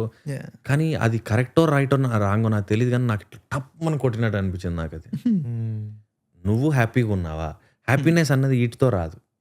నీకు నీ సాటిస్ఫాక్షను, నీకున్న ఒక ఏమంటారు పర్స్పెక్షను వీటితో రావాలి తప్పితే ఈ వస్తువులతోనో లేకపోతే ఉండేవాటితోనో వస్తుంది అనుకుంటే అది మనం మోసం చేసుకున్నట్టు. సో ఇందాక నో చెప్పడం, తీసుకోరు అది ఇది అని ఉంది కదా. ఇప్పుడు మీరు స్క్రిప్ట్ నో చెప్పడం అది ఇది ఓకే అన్న, మీకు ఎలా ఎప్పుడైనా జరిగిందా త్రూ అవుట్ యువర్ జర్నీ? మనకు అప్పుడు దాకా ఏ ఆపర్చునిటీ లేదు, అప్పుడు ఒకటి వచ్చింది, కరెక్ట్గా అదే డేట్లో ఇంకోటి వచ్చింది అని ఏమైనా ఉన్నాయి? ఎవ్రీ టైం అవుతుంది బ్రో నాకు. అంటే అది నాకు తెలియదు. నేను నా ఫ్రెండ్స్ కూడా టీజ్ చేస్తుంటారు నన్ను. ఏంటంటే ఎవ్రీ టైం, ఎందుకు లాస్ట్ మంత్ కూడా నేను ఇంక ఇప్పుడు అఫీషియల్గా చెప్పలేను, కానీ ఇదే ప్రాబ్లం నాకు. ఒక్కో సినిమాలో ఒక్కో లుక్ అడుగుతారు, వద్దండి కామన్గా ఒక లుక్ పెడదాం అంటే, లేదు నేను మిమ్మల్ని అలా చూడలేదు అంటారు. చూడలేదు అనే టైంకి ఒప్పుకుంటే ఆ టైం ఇంకేది అవ్వదు, ఎందుకంటే సినిమా అనుకున్న రోజు స్టార్ట్ అవ్వదు, అనుకున్న రోజు అయిపోదు, ఏదో ప్రాబ్లం వస్తుంది. జార్జ్ రెడ్డి ఇక్కడ దాకా సైడ్ లాక్స్ ఉండి ఇక్కడ దాకా మీసాలు అండ్ లెందీ హెయిర్. అది మాకు లుక్ టెస్ట్ అయింది కాకతీయ హిల్స్లో, మాదాపూర్లో. నేను ఉండింది కాటిదాన్లో. కాటిదానికి వెళ్ళాలంటే నేను మాదాపూర్ నుంచి ఒక బస్సు, కోటి నుంచి ఒక బస్సు, అట్లా 3-4 బస్సులు మారాలి. నన్ను చూసి నవ్వేవాడు, కండక్టర్ నవ్వేవాడు, ప్యాసింజర్లు నవ్వేవాడు. ఏ కాలంలో ఉన్నాడు రా వీడు, ఎందుకు ఇలా ఉన్నాడని. దానివల్ల ఆ పర్టికులర్ లుక్ ఇవ్వడం వల్ల వేరే ఎవరు అడిగినా నేను చేయలేకపోయా, ఎక్సెప్ట్ మల్లేశం. మల్లేశం కూడా అదే లుక్ చీట్ చేసే, అంతే, ఏం ఉండకూడదు అని. కమింగ్ టు మన పాపం ప్రతాప్, సో పేరులోనే పాపం ఉంది. అంటే కొంచెం లైక్ ఒక సిచ్యువేషనే మీరు వాళ్ళు పెట్టిన ఈవెంట్ కూడా సంతాప సభ, పరామర్శ సభ. పరామర్శ సభకి లుంగీలు కట్టుకుని వచ్చి అన్న కూడా మంచి స్పీచ్ ఉంటుంది. అందరూ వచ్చినందుకు సంతోషం, నేను మంచిగా ఉన్నప్పుడు రాలేదు, ఇలా రాలేదు, కానీ ఇప్పుడు వచ్చారు, అందరూ సంతోషం, అది ఇది అని చెప్తారు. ఇది ఒక రూరల్ స్టోరీలా ఉంది. అండ్ మనోడు సిచ్యువేషన్ కూడా if I'm not wrong wife వెళ్ళిపోద్ది. సో వైఫ్ వెళ్ళిపోయి ఇంకా ఒక్కొక్క క్రేజీ సిచ్యువేషన్ మీకు బాగా సెట్ అవుతుంది. సో ఫన్ ఉంటదా, ఎలా ఉంటది? నాకు టీజర్ కట్ చాలా బాగా నచ్చింది, భలే అనిపించింది. ఎందుకంటే అప్పుడు దాకా ఒక పాయింట్ పట్టుకుని లాస్ట్ లో కిస్ పెట్టారు. ఎస్ అనిపిస్తుంది, అదే క్వశ్చన్ వదిలేరు అనమాట. నాకు భలే నచ్చింది. అంటే లైక్ నాకు ఒక ఈవి గారి సినిమా ఫీలింగ్ వచ్చింది నాకు. Okay okay. అంటే మనకి ఫస్ట్ నుండి లాస్ట్ వరకు ఎక్కడ బోర్ కొట్టకుండా సరదాగా నవ్విస్తాడు, అక్కడక్కడ ఏడిపిస్తాడు. ఆ వరల్డ్ అన్నది ఎక్కువ శాతం మనకి కొబ్బరి చెట్లు, గోదావరి కాకుండా రిమోట్ ఏరియాస్లో షూట్ చేసిన సినిమాలు వంశీ గారు అలాంటి తక్కువ. సో బ్యూటిఫుల్ లొకేషన్స్లో షూట్ చేశాడు. ఎక్కడ మొత్తం రామచంద్రపురం, పిఠాపురం, కాకినాడ, ఆ రిమోట్ ఏరియాస్లోకి వెళ్ళిపోయాం, ఊళ్ళలోకి వెళ్ళిపోయాం. Okay okay. సో ఆ విజువల్ కూడా అంతే బ్యూటిఫుల్ గా ఉంటుంది. అండ్ పాత ఇల్లులు, వేలంగి అని ఒక ఊరు ఉంది, తెలుసు పాత ఇల్లులు ఉంటాయి. సో బ్యూటిఫుల్ ప్లేసెస్ లో షూట్ చేసాం. ఎమోషన్, కామెడీ రెండు బ్యాలెన్స్డ్ గా కుదిరాయి. ఓకే. నాకు అజయ్ ఘోష్ గారి అంటే అజయ్ ఘోష్ గారిది ఒక వాయిస్ గంభీరమైన వాయిస్, కానీ ఆయన ఫన్ చేసినప్పుడు చాలా బాగా వర్కౌట్ అవుద్ది అనిపిస్తుంది నాకు పర్సనల్లీ. అలాంటిది అవును. సో ఆయన మంచి ఫన్ ఉండేలా ఉంది కదా మీ క్యారెక్టర్ కి, అజయ్ ఘోష్ గారి క్యారెక్టర్ కి. అదొకటి నాకు భలే అనిపించింది. అదే ఆయన ఏమో ప్రైడ్ అంటూ ఉంటే ఏంట్రా ఎవరిని తీసుకొచ్చావరా అన్న జోన్ ఒకటి. సో అండ్ నేను నాటకాలు అప్పటి నుంచి చూస్తున్నాను. సో అప్పటి నుంచి కూడా ఏంటంటే రవీంద్ర భారతిలో ఆయన అప్పుడప్పుడు చూసేవాడిని నాటకం బిగినింగ్ కొత్తలో. తర్వాత ఆయన బాగా బిజీ అయిపోయారు, రంగస్థలం ఇవన్నీ చూసిన తర్వాత. కానీ ఆయన గంభీరత వల్ల దగ్గరికి వెళ్ళి మాట్లాడడానికి కూడా భయం. అవును. ఇప్పుడు లక్కీలీ యాక్ట్ చేసాం కదా, సో షార్ట్ గ్యాప్ లో ఎక్కువ మాట్లాడుకునే వాళ్ళం నాటకాల గురించి, సినిమాల గురించి, లైఫ్ గురించి. సో కొన్ని సీన్స్ లో ఎంత బాగా చేశాడంటే ఇంత ఈజీతో చేస్తారా అనిపిస్తుంది. అంటే ఎవ్రీడే లర్నింగే. అండ్ దట్ టు సీనియర్స్ ఎంతో లైఫ్ చూసి ఉంటారు నాటకాల్లో, లైఫ్ లో, సినిమాలో. సో నేర్చుకోవడానికి చాలా దొరుకుతుంది. ఆయన ఇప్పటికీ నార్మల్ లైఫ్ బతుకుతూ ఉంటారు కదా. ఆయన వండుకుంటాడు. ఆయన ఒంగోలులో నేను వీడియోలు చూస్తూ ఉంటా, సార్ మీరేంటి ఇక్కడ ఇలా ఉన్నారంటే, తాకూడదా చాయ్ నేను అనుకున్న వీడియోలు ఉంటాయి ఆయనవి, ఇలా టవల్ వేసుకుని నార్మల్. Nice nice. అండ్ ఇంకొకటి మ్యూజిక్ డైరెక్టర్ అంటే ఆనంద్, ఇలాంటి సినిమాలు ఇప్పుడు మన పాత చిన్నప్పుడంతా చేసిన రాధాకృష్ణ గారు చేశారు కదా. సో ఆయన ఎలాగొచ్చారు అంటే లైక్ మీరు మీకు చెప్పినప్పుడు మీకు ఎలా అనిపించింది ఇలా రాధాకృష్ణ గారిని అనుకుంటున్నామని? అది నరేష్ డైరెక్టర్ తను ముందే నాకు ఆయన కావాలని ముందు నాకు నేరేషన్ అప్పటి నుంచే ఫిక్స్ అయి ఉన్నాడు. నాకు తనతో పాటలు చాలా ఇష్టం, తను కావాలని. రాధాకృష్ణన్ గారు అన్నప్పుడు ఒక ఫీలింగ్ ఉంటుంది. అంటే ప్రైవేట్ ఎఫ్ఎంస్ వచ్చిన కొత్తలో ఆనంద్ పాటలే ఎక్కువ వచ్చాయి, ఎక్కువ వినేవాళ్ళం. ఎందుకంటే అప్పుడు యాక్సెస్ ఈజీగా, ఇంటర్నెట్ ఇవన్నీ ఏం లేవు కాబట్టి రేడియోలో ఎక్కువ వినేవాళ్ళం. పాటలు ఆనంద్, గోదావరి విచ్చలవిడిగా వినేవాళ్ళం కాబట్టి పట్టేవాళ్ళం. పాటల పుస్తకాల టైం అది. కాబట్టి ఆయన నా సినిమాకి పనిచేయడం అన్నది, నా సినిమాకి కాదు, ఒక సినిమాలో వర్క్ చేస్తున్నాను నేను, ఆయన దానికి మ్యూజిక్ చేస్తున్నారు. అండ్ చందమామ సినిమాలో ఒక నాలో ఊహలకు పాటలో వచ్చే బిగినింగ్ వచ్చే ఆ మ్యూజిక్ నాకు చాలా కాలం రింగ్ టోన్ నాకు అది. సో అది ధీమ్తా నాకు ధిన్ అని వస్తుంది. అది మా ఇంట్లో వాళ్ళు తిట్టేవాళ్ళు, ఒరే అది మార్చరా, అదురుకుంటున్నాము అది వచ్చినప్పుడల్లా అని. ఎందుకంటే అలాంకి అదే మోగేది, రింగ్ టోన్కి అదే మోగేది. అది భయంకరంగా అంటే పెద్దగా మోగేది, మ్యూజిక్ ఇన్స్ట్రుమెంట్స్ అలా ఉండేది కదా. సో నాకు అది నేను ఎవరు చెప్పి వినకపోయేవాడిని, నాకు అది బాగా నచ్చింది, అలా ఉంచేవాడిని. సో ఇప్పుడు ఈరోజు ఆయన సినిమా మాకు పాటలు కంపోజ్ చేయడం, నేను అందులో యాక్ట్ చేయడం అన్నది సూపర్ ఫీలింగ్. అన్న ఇప్పుడు ఇదంతా మాట్లాడుకున్నాం కదా, ఇప్పుడు బాగా చిన్నప్పుడు వెళ్ళిపోదాం. మీరు 2nd, 3rd, 4th క్లాస్ అనుకుందాం. అప్పుడు సినిమాలు ఎక్కువ థియేటర్లో చూసేటోళ్ళ? ఫస్ట్ నేను థియేటర్కి నన్ను చిన్నప్పుడు తీసుకెళ్ళింది చంటి. ఓకే. అది చిన్నపిల్ల, నా ఏజ్ కూడా గుర్తులేదు నాకు. ఒక చీకటి రూము, పెద్ద స్క్రీన్ మీద ఏదో లైట్ ఉంది. స్క్రీన్ కూడా అని తెలియదు నాకు, ఏదో చీకటిలో వెలుతురు ఉంది అంతే తెలుసు నాకు. అది చూసి సౌండ్ పెద్దగా రావడంతో ఏడ్చా.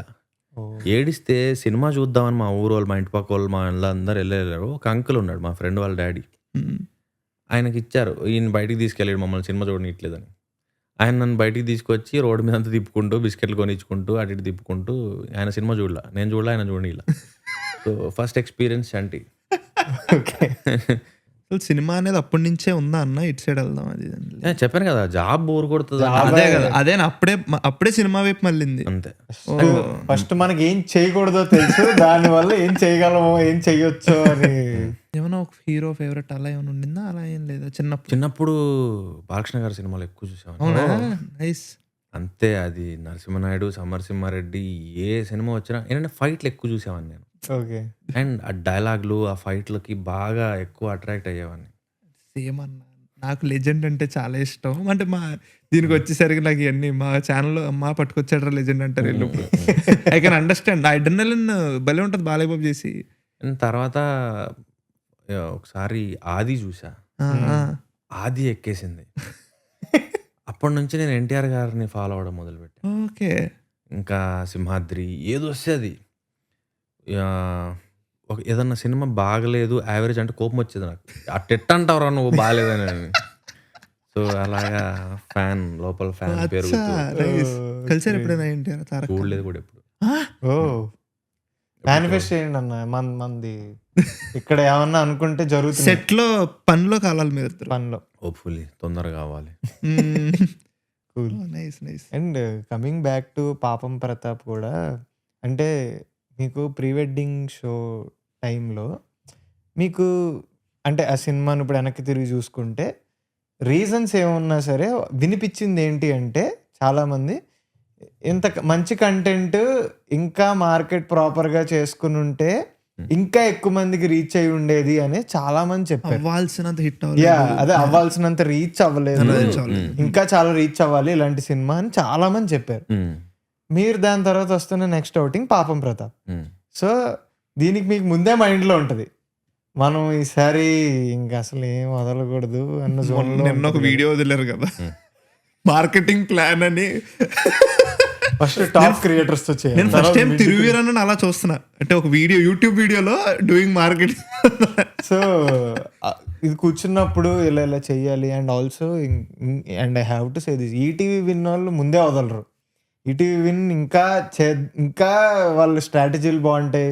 And recent example for very good promotion and దానివల్ల సినిమా హిట్ అవడం means for me Raju weds Rambai. Raju weds రాంబాయ్లో కంటెంట్ ఎస్, కానీ సురేష్ బొబ్బిలి అన్న పాట వెళ్ళడం, తర్వాత వీళ్ళు మొత్తం వాళ్ళు చేసిన ప్రమోషన్ నాకు బాగా వర్కౌట్ అయింది. అండ్ సాయిలు అన్న ఇంటర్వ్యూ కూడా నాకు బాగా వర్కౌట్ అయింది అనిపించింది.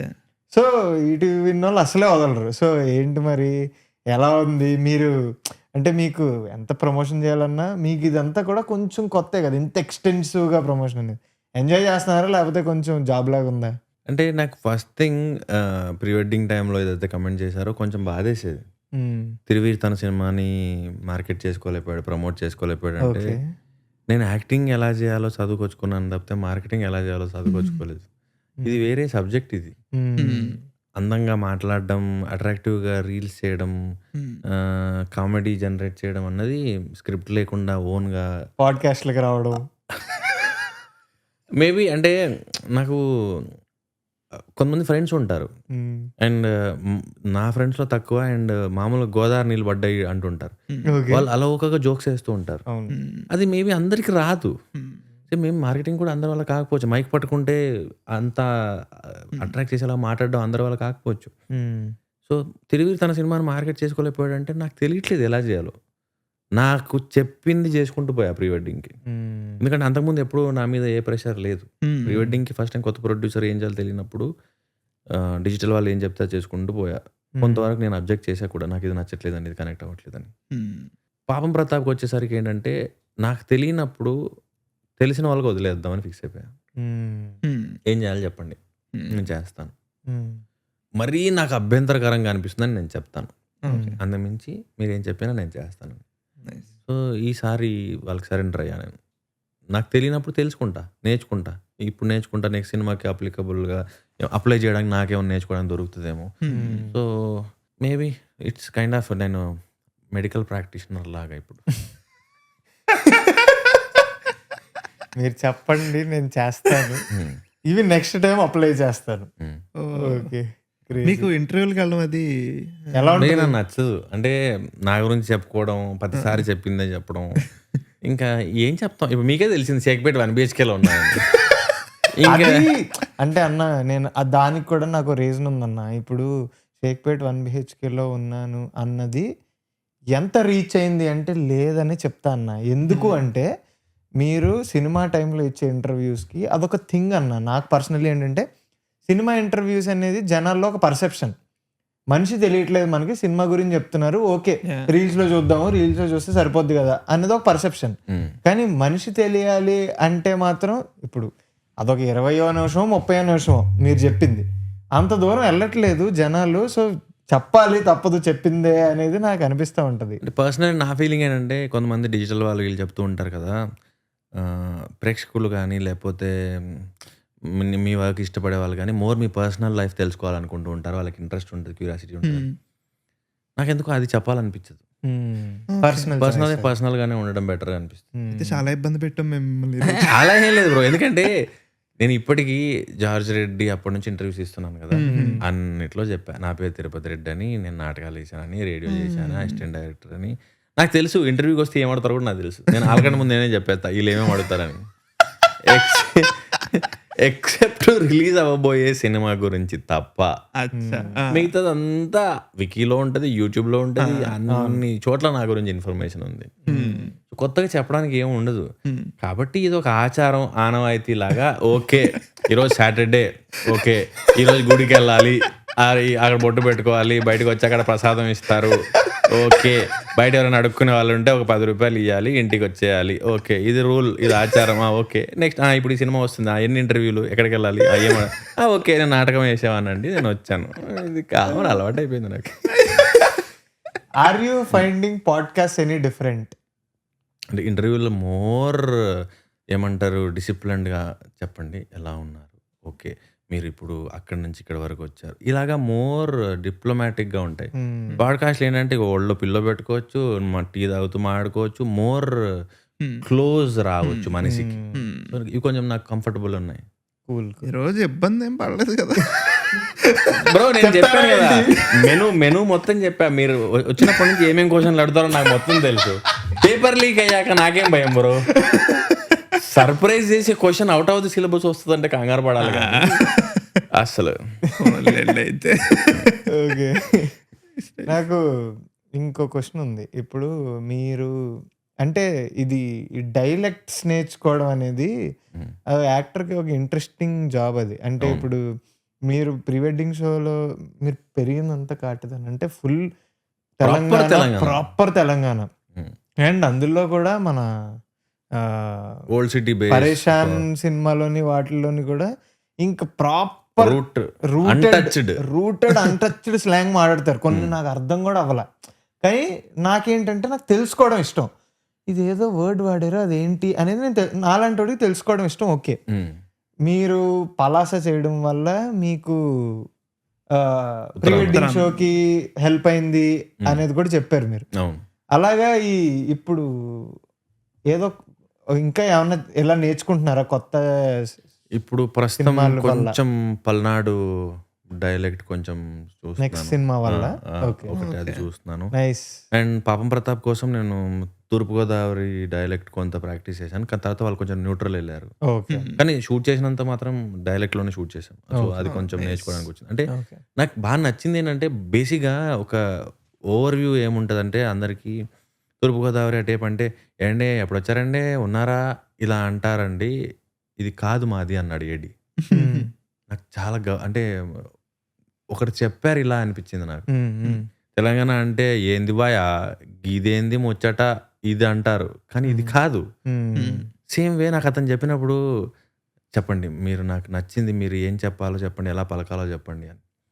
సో నాకు డిగ్రీలో ఉన్నప్పుడు తాడేపల్లిగూడెం తర్వాత గుంటూరు నుంచి ఫ్రెండ్స్ ఉండేవాళ్ళు. మా క్లాస్లో 14-15 మంది ఉంటే 8-9 మంది డిఫరెంట్ ప్లేసెస్ నుంచి ఉండేవాళ్ళు. మ్మ్.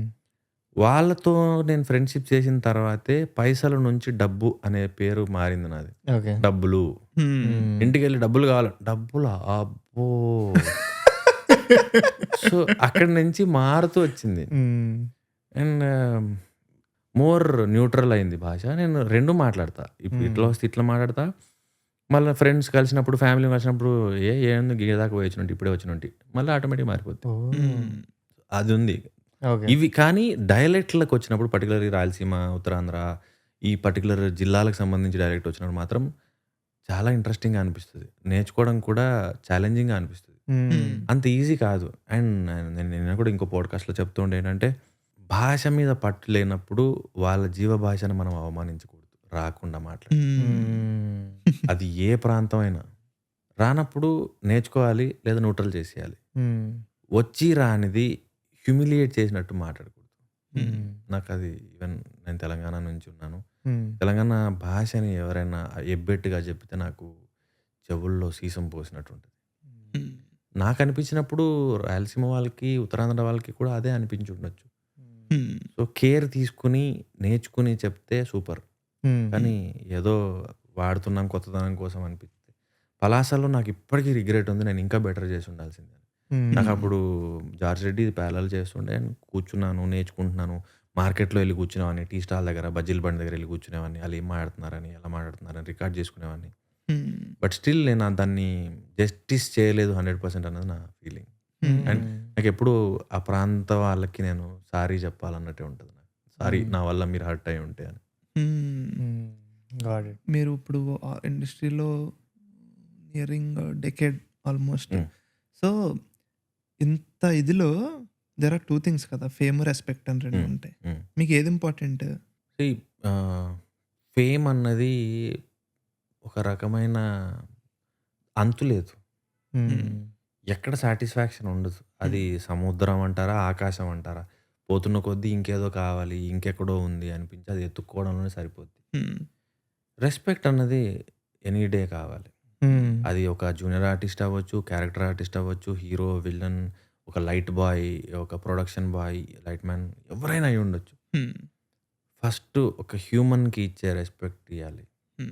అది కండక్టర్, స్వీపర్, వాచ్మెన్, డ్రైవర్, ఎవరైనా వాళ్ళని ఈక్వల్గా ట్రీట్ చేసి వాళ్ళకి ఒక రెస్పెక్ట్ ఇస్తేనే అది హెల్దీ. సొసైటీ అయినా, మెంటల్ హెల్త్ అయినా, పర్సన్ అయినా, ఏదైనా కానీ నాకు ఫస్ట్ రెస్పెక్ట్ ఇంపార్టెంట్. నాకు ఇంకొక డౌట్. ఈ వాట్ ఈజ్ అంటే నాకు దీని గురించి చెప్పండి. What is your love towards nature, మొక్కలు? అది ఏంటి మీకు? అది హాబీయా లేకపోతే సూర్య బ్రోకి ఫ్రెండ్షిప్? సూర్య బ్రోకి మీకున్న ఫ్రెండ్షిప్ ఏంటి? తెలీదు. అంటే చిన్నప్పుడు నాకు మెమరీ బాగా గుర్తు. మేము ఊర్లో ఉన్నప్పుడు మ్మ్. సొరకాయలు ఇంటి మీదకి పాకిస్తుంటారు జనరల్గా. మ్మ్. సొరకాయలు, పాదులు. పాదులు. అలా పాకించిన సొరకాయలు అమ్మిన వాటితో ఫస్ట్ జీన్స్ ప్యాంట్ కొన్నాను నేను. బా. ఓహో. 150-200 రూపీస్. నైస్. ఓకే. అండ్ నేను నా ఖాళీ టైంలో చిన్నప్పటి నుంచి కూడా ఏంటంటే పొలానికి వెళ్ళేవాళ్ళం మేము. వంకాయలు, టమాటాలు, వరి, ఇలాంటి పత్తి ఇలాంటివి పండించేవాళ్ళం. నేను హెల్ప్ చేసేవాడిని. అంటే చిన్నపిల్లోని వాళ్ళకి నీళ్ళు ఇవ్వడమో, లేకపోతే అన్నము, అంబలి తీసుకెళ్ళడమో అలా. మా నాన్న ఏం చేసేవాడు అంటే, మూతలో నీళ్లు, కొంచెం పురుగు మంది వేసి ఇవి తీసుకెళ్ళి పురుగులు చంపుకపోరా అనేవాడు. టమాటాలకి పురుగులు వస్తాయి, గ్రీన్ కలర్వి. నేను ఆ పురుగులను కట్టెతో పట్టుకెళ్ళి ఆ మూతలు వేసి చంపేవాడిని. ఓహో. జస్ట్ ఆడుకోవడం. సో అట్లా తెలియకుండానే పంటతో రైతు అన్నది మా నానే రైతు కాబట్టి, సో తెలియకుండానే మొక్కలతో పెరిగింది ఎక్కువ. ఇంటి దగ్గర మా కాంపౌండ్లో మొత్తం మొక్కలు వేసేవాడిని నేను. చిక్కుడు, కాకరకాయ, బీరకాయ, సొరకాయ అండ్ కనకాంబరాలు, మందారం చెట్లు, ఇలా అన్ని నాకు ఇష్టం. ఎక్కడన్నా మొక్క రోడ్డు మీద కనబడితే పిక్కొచ్చి ఇంటి దగ్గర పెట్టేవాడిని. అంటే ఎవరు పట్టించుకుంది, మామిడి మొక్క ఏదో ఒకటి ఉంటుంది, జామ మొక్క, ఏదో నేరేడు మొక్క ఏదో దొరుకుతాయి, ఊళ్ళో తిని పడేసి ఉంటారు కదా. అది నాకు ఇక్కడికి వచ్చాక కూడా ఏంటంటే, రెంట్కున్నప్పుడు కూడా నేను అక్కడ అవే పెట్టేవాడిని. మామిడికాయలు, వేపకాయలు, జామకాయలు, ఏ కరివేపాకు ఏవి దొరికితే అవి ఇంట్లోకి సరిపడేవన్నీ పెట్టేసేవాడిని. నేనున్నప్పుడు ఒక కాటిదాన్లో మేము ఉన్న ఏరియాలో ఫస్ట్ అది ఒక కాంపౌండ్, పెద్ద కాంపౌండ్, ఖాళీగా ఉండేది, గడ్డి కూడా ఉండేది కాదు. నేను వెళ్ళిన తర్వాత దాన్ని ఒక అడవి చేశా. వాళ్ళకి ఇప్పటికి నేనంటే అదే రెస్పెక్ట్ అండ్ గ్రాటిట్యూడ్. మ్యాంగోస్ పిచ్చి పిచ్చి కాసేవి, జామకాయలు, పిచ్చుకలు విపరీతమైన, బాదాం చెట్టు పెడితే అది ఒక పందిరంత అయ్యేది, దాని మీద పిచ్చుకలు వచ్చేవి. అండ్ కరివేపాకు విరిచి అమ్మేవాళ్ళు, అంత కాసేది. సూపర్. సో మేము మా ఇంట్లోకి గోంగూర, మిరపకాయలు, పుదీనా ఇవన్నీ నేను పండించేవాడిని. సో తెలియకుండా ఏంటంటే ఎప్పుడైతే నేను ఇప్పుడు పెంట్ హౌస్కి వెళ్ళాను, నేను ప్రశాంత్ విహారీ ఉన్నామన్నా పెంట్ హౌస్ లో కూడా మొక్కలు పంచవట్లో కూడా నేను గోంగూర, పాలకూర, కూరగాయలు ఇవన్నీ పైన టెర్రస్ కదా ఆడ పెట్టేసేవాడిని. సో ఖాళీ దొరికితే ఏంటంటే వాటిని చూసుకోవడం, నీళ్ళు పోయడం, తర్వాత పురుగులు వస్తే ఎండిపోయిన ఆకులు ఉంటే తీసేయడం మోర్ మెడిటేషన్ లాగా రిఫ్రెషింగ్ ఉంటది కదా, చాలా స్ట్రెస్ బస్టర్, హ్యాపీగా ఉంటుంది. మరి ఫ్రీ టైంలో ఫార్మింగ్ అది ఇప్పుడు అంటే అంటే చిన్నప్పుడు అంటే పొలం ఉండింది, అది చేసేవాళ్ళం. తర్వాత అంతా పెంట్ హౌస్లు ఇవే కదా. సో ఇప్పుడు నా బాల్కనీ మొక్కల్ని చూసుకుంటే మాత్రం చాలా, ఇప్పుడు నా బాల్కనీ నిండా మొక్కలు ఉంటాయి. సో వాటితో కాసేపు కూర్చుంటే అవి ఏదో మాడుతున్నట్టు, ఏదో చెప్తున్నట్టు, ఏదో ఓదారుస్తున్నట్టు ఉంటాయి. సో ఎప్పుడు టైం దొరికినా నేను ఫ్రెండ్ ఫామ్కి కానీ మా ఫామ్కి కానీ ఇలా వెళ్ళిపోయి చిల్ అవుతాను. నేను చాలా ఇష్టం. అంటే మొక్కలనే కాదు, అది సముద్రమైనా, కొండలైనా, చంద్రుడైనా, చుక్కలైనా, అంటే మనుషుల కంటే అవి చాలా హ్యాపీగా అనిపిస్తుంది వాటితో ఉండడం. మోర్ అంటే ఏ స్ట్రెస్ ఉండదు, ఏ కంప్లైంట్ ఉండదు, హ్యాపీగా ఉంటుంది. అవును. అందుకని మొన్న మా ఇంటికి వెళ్ళి నేను పండగ తర్వాత మొన్నే వెళ్ళానన్న. మాది తాళరేవు ఊరు, యానం పక్కన. మొత్తం కొబ్బరి చెట్లు, చాలా గ్రీనరీ అదంతా ఎక్కువ ఉంటుంది. మా మేడ ఎక్కి మొన్న అనుకున్నా, నిజం చెప్తున్నాను, ఎగ్జాక్ట్ చాలా మందికి ఓవర్ చేసినట్టు అనిపించచ్చు, కానీ ఆ బ్రీత్ తీసుకోవడంలోనే డిఫరెన్స్ కనిపించింది నాకు. బికాజ్ అటు ఇటు చూస్తే బిల్డింగ్లు లేవు, పెద్దగా గడ్డిగా అనిపిస్తుంది, పక్కన చెరువు అది ఏదో ఉంది, భలే ఉందిరా ఇది అని మొన్న రియలైజ్ అయ్యా. అది నేను చిన్నప్పటి నుంచి అక్కడే పెరిగా. బట్ మసూదా షూట్ చేస్తున్నాడు అనుకుంటా, నైట్ షూట్ చేస్తున్నాం, లొకేషన్ షిఫ్ట్ ఉండింది మారేడుమిల్లిలో. మారేడుమిల్లి ఫారెస్ట్కి ఇంకా జనరేటర్ వ్యాన్ ఏది రాలేదు, ముందే వెళ్ళాం మేము కార్లో. వెళ్ళి లైట్స్ ఆఫ్ చేస్తే నాకు తెలిసి నేను అంతకుముందు ఎప్పుడు చూసానో గుర్తులేదు, తర్వాత కూడా చూడలేదు ఇంతవరకు, క్లియర్ స్కై, అన్ని స్టార్స్ని చూడడం. హైదరాబాద్లో సగం ఏమీ కనబడవు నైట్ కూడా, అది పొల్యూషన్ వల్ల. అక్కడ చూస్తే ఇన్ని నక్షత్రాలు ఉంటాయా అనిపించేంత క్లియర్ స్కై ఉండే. నేను అవుట్డోర్ పోతే ఎంజాయ్ చేస్తాను నేను హైదరాబాద్ షూట్స్. ఓకే, ఇంకా స్టేటస్ల మీద ఇంకా ఒక గూడ్స్ బండి వస్తుంది నాది, స్టేటస్లు వస్తూనే ఉంటాయి. ఒక్కొక్కసారి అడుగుతా, అరే ఆపరా ఎన్ని పెడతావని, కానీ అన్ని దొరుకుతున్నాయి నాకు అక్కడ కళ్ళ ముందు. సో నేచర్ అంత ఇష్టం. అక్కడ ఏమన్నా ఫుడ్ ట్రై చేసారా, లేకపోతే? నాకు ఒక కంప్లైంట్ ఉండింది రామచంద్రపురంలో మేము షూట్ చేసినప్పుడు. ఏంటంటే ఏదైతే నేను ఒక ఆంధ్ర భోజనం ఎక్స్పెక్ట్ చేస్తానో, అన్నం, పప్పు, కూర, పచ్చడి, అక్కడ ఏం చూసినా double joint fry piece biryani, double masala biryani, పులావులు లేవు, పులావులు కూడా లేవు. అండ్ వండే వాళ్ళందరూ బీహార్, ఒరిస్సా, అక్కడ ఏంటంటే ఆంధ్ర ఫుడ్ ఏదిరా నాకు అనే ఫీలింగ్ ఉండింది. అండ్ ఒక విచిత్రం ఏంటంటే, ఇంకా అంతకుముందు ఒకసారి కుమారి శ్రీమతి చేసినప్పుడు వెళ్ళాను నేను, అక్కడే రాజోల వైపు అక్కడెక్కడో తిందామంటే చేపలు దొరకలేదు నాకు, చికెన్ ఉందన్నారు. నేనేమో బొమ్మిడాయలు కాడిపోయాను, ఇంకా నేను బొమ్మిడాయలు ఉన్నాయా అని. బొమ్మిడాయలు కాదు, చేపలు కూడా లేవు, చికెన్ ఉంది. ఇది నా పరిస్థితి. ప్రొడక్షన్ కాదన్న, పక్కన ఏదో పెద్ద వస్తాడు షూటింగ్ చూడండి, ఆయన అడిగితే హోటల్ కి ప్రొడక్షన్ లో ఫుడ్ కాదు ఇది. అయ్యయ్యో, ఓకే, అది నా బాధ. సో నేను కాకినాడ నుంచి తెప్పించుకునేవాడిని, మీసాల రాజు గారి తర్వాత ఆ టైప్ వెళ్తే. ఇక్కడ మీరు మీసాల రాజు ఎప్పుడైనా తినాలనుకుంటే ఇక్కడ మనకి వెళ్ళారా? అక్కడికి వెళ్తే క్రాబ్ అది తెచ్చుకుంటా, నాకు చాలా ఇష్టం. అవును. సో కానీ రామచంద్రపురంలో ఉన్న మాత్రం ఫుడ్ చాలా ఇబ్బంది పడ్డా.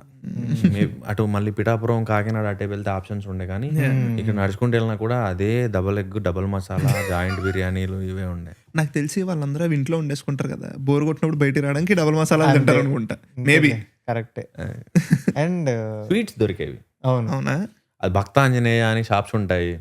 తర్వాత కొంచెం ముందుకెళ్తే ఈ మడత కాజాలు ఇవి ఆ ఏరియా అటువైపు కూడా వెళ్ళే వాళ్ళం కదా, బాగా స్వీట్స్ తినేవాడిని. స్వీట్స్ ఇష్టం నాకు, స్వీట్స్ పిచ్చి తినేవాడిని. ఫేవరెట్ స్వీట్ ఏంటి మీకు యూజువల్లీ? అట్లానే ఉండదు బ్రో, చక్కెర కూడా ఓకే నాకు.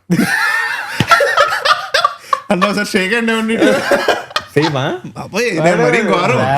వెళ్ళి మేము ఐస్ క్రీములు తినేవాడు, నేను తిట్టడం మొదలు పెట్టా, అరే తినకూడదురా, అది కరెక్ట్ కాదురా అంటే, సరే అని తగ్గించి మానేహాడు. ఇప్పుడు ఉండదు ఫ్రిడ్జ్ లో ఐస్ క్రీమ్, కానీ వచ్చేస్తుంది కదా, క్రేవింగ్ వస్తుంది కదా. ఇప్పుడు మీకు అర్థం కాలే, మీరు స్వీట్ల గురించి చెప్తుంటే అయిపోయింది వాటర్ మొత్తం నోటి నుండి. కాదు బ్రో, మామూలుగా మా బొబ్బట్లు ఈ సైజు, ఒక జొన్న రొట్టె సైజు ఉంటాయి. అవును. అవి నేను సంక్రాంతి, ఉగాదికి పర్టికులర్ గా అవి ఎక్కువ చేస్తాం. భక్షాలు, పోలేలు. నేను మినిమం 15 నుంచి 20 తినేవాడిని ఆ 2-3 రోజుల్లో. ఏదో కాంపిటీషన్ లో తిన్నట్టే తినేవాడిని. నాకు అంత ఇష్టం. నువ్వేంట్రా అలా చూస్తున్నావు, సలగుత్తులో నేస్తారన్న మా చోట ఇలా పువ్వుల్లో వస్తాయి గులాబీలు అని ఆ, అంటారు. తెలుసు నాకు. వాడు ఇంత డబ్బా పెడితే నేను తినేది అది ఒకటే. ఇలా అయిపోద్ది 2 రోజుల్లో అది. అండ్ ఇప్పటికి కూడా ఇంట్లో ఎందుకు తగ్గించు అంటారు కదా, ఏ గులాబ్ జామును ఐస్ క్రీమ్ ఏదో ఒకటి ఉంటుంది, అలా వెళ్ళి నోట్లో వేసుకొని ఇలా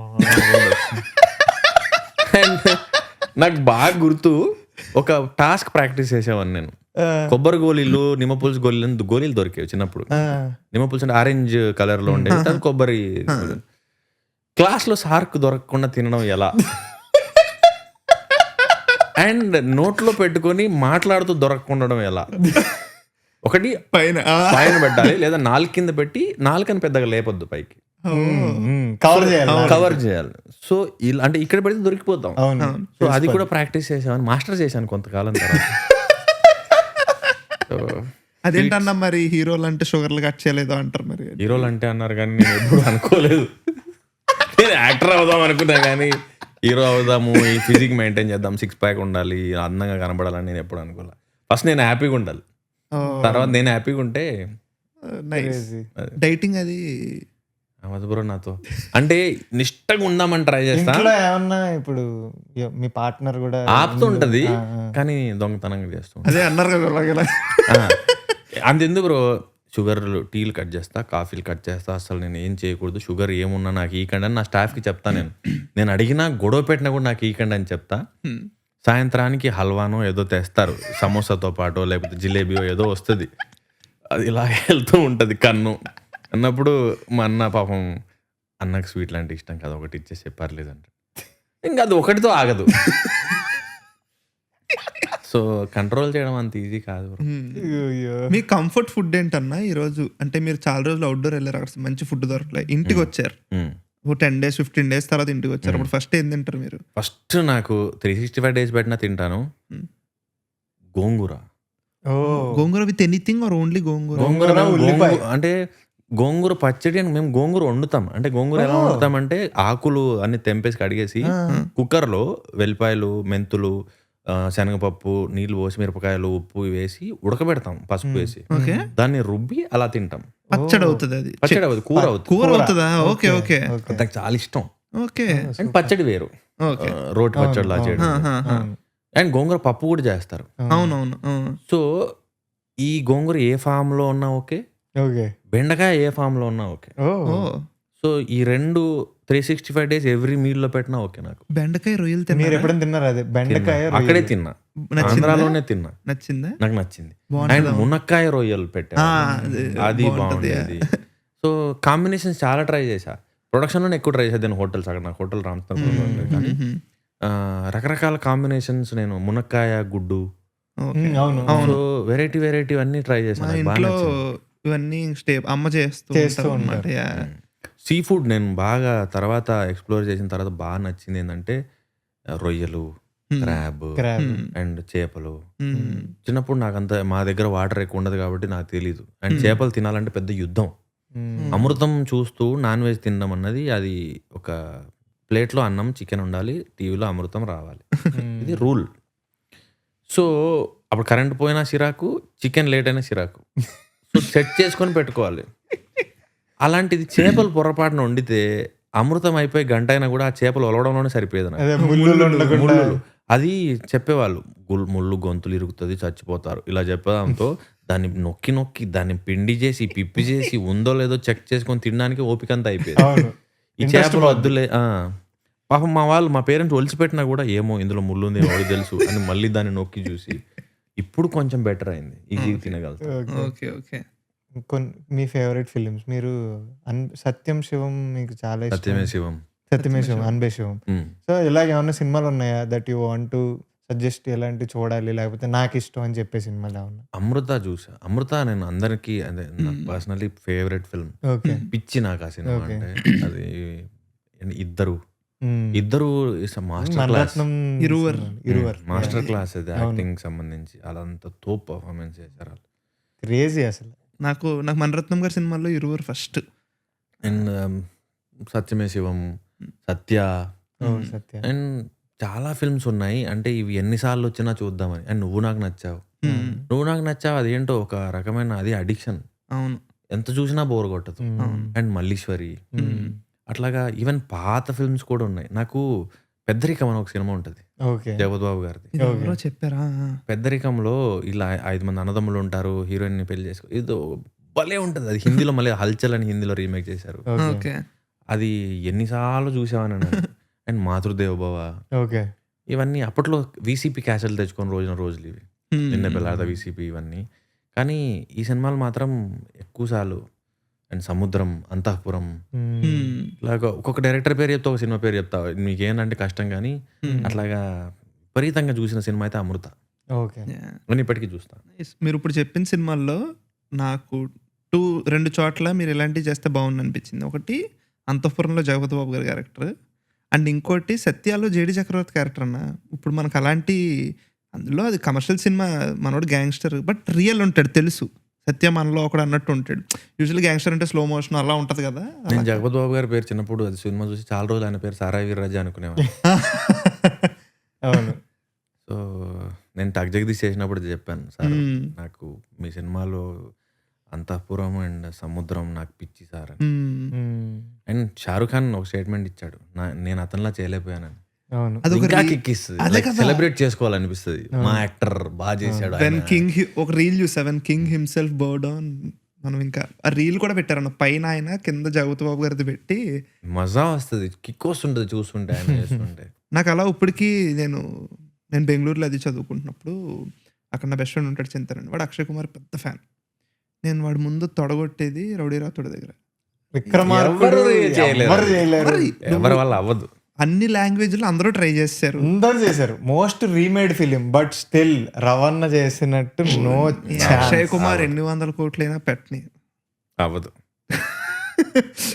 వాళ్ళు ఆ మీసం మెలేస్తుంటే గూజ్ బంప్స్ వస్తాయి. బా నేను ఇప్పుడు వస్తున్న ముందు రీల్ చూసా, రవణది అప్పట్లో విక్రమార్కుడు ముందు ప్రెస్ మీట్, ఆయన ఇలా కూర్చుని గోగుల్స్ పెట్టుకుని ఉంటాడు, అందరూ మాట్లాడతారు. రవణ దగ్గరికి వచ్చేసరికి ఏం లేదండి, రాజమౌళి నేను మంచి సినిమా తీసాం, అద్భుతమైన సినిమా తీసాం అంతే.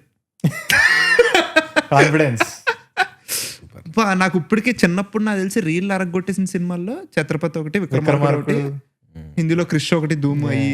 ఈ అసలు విక్రమార్కుడు ఇప్పటికీ నాకు చాలా తక్కువ సినిమాల్లో డబుల్ యాక్షన్ ట్రిపుల్ యాక్షన్లు వచ్చినప్పుడు నాకు ఇంకా విక్రమార్కుడు ఇంటర్వెల్ అన్న అదే రవితేజ అలాగే ఉంటాడు, కొంచెం మీసం ఇదవుతుంది అంతే, అదే షర్ట్ అదే ప్యాంట్ అంతా అదే ఉంటుంది, ఓ పాపను ఎత్తుకుంటూ భయపడుతూ ఒకటి ఉంటాడు, పక్కనే ఇంకో రవితేజ ఉంటాడు. దట్ ఎలా రా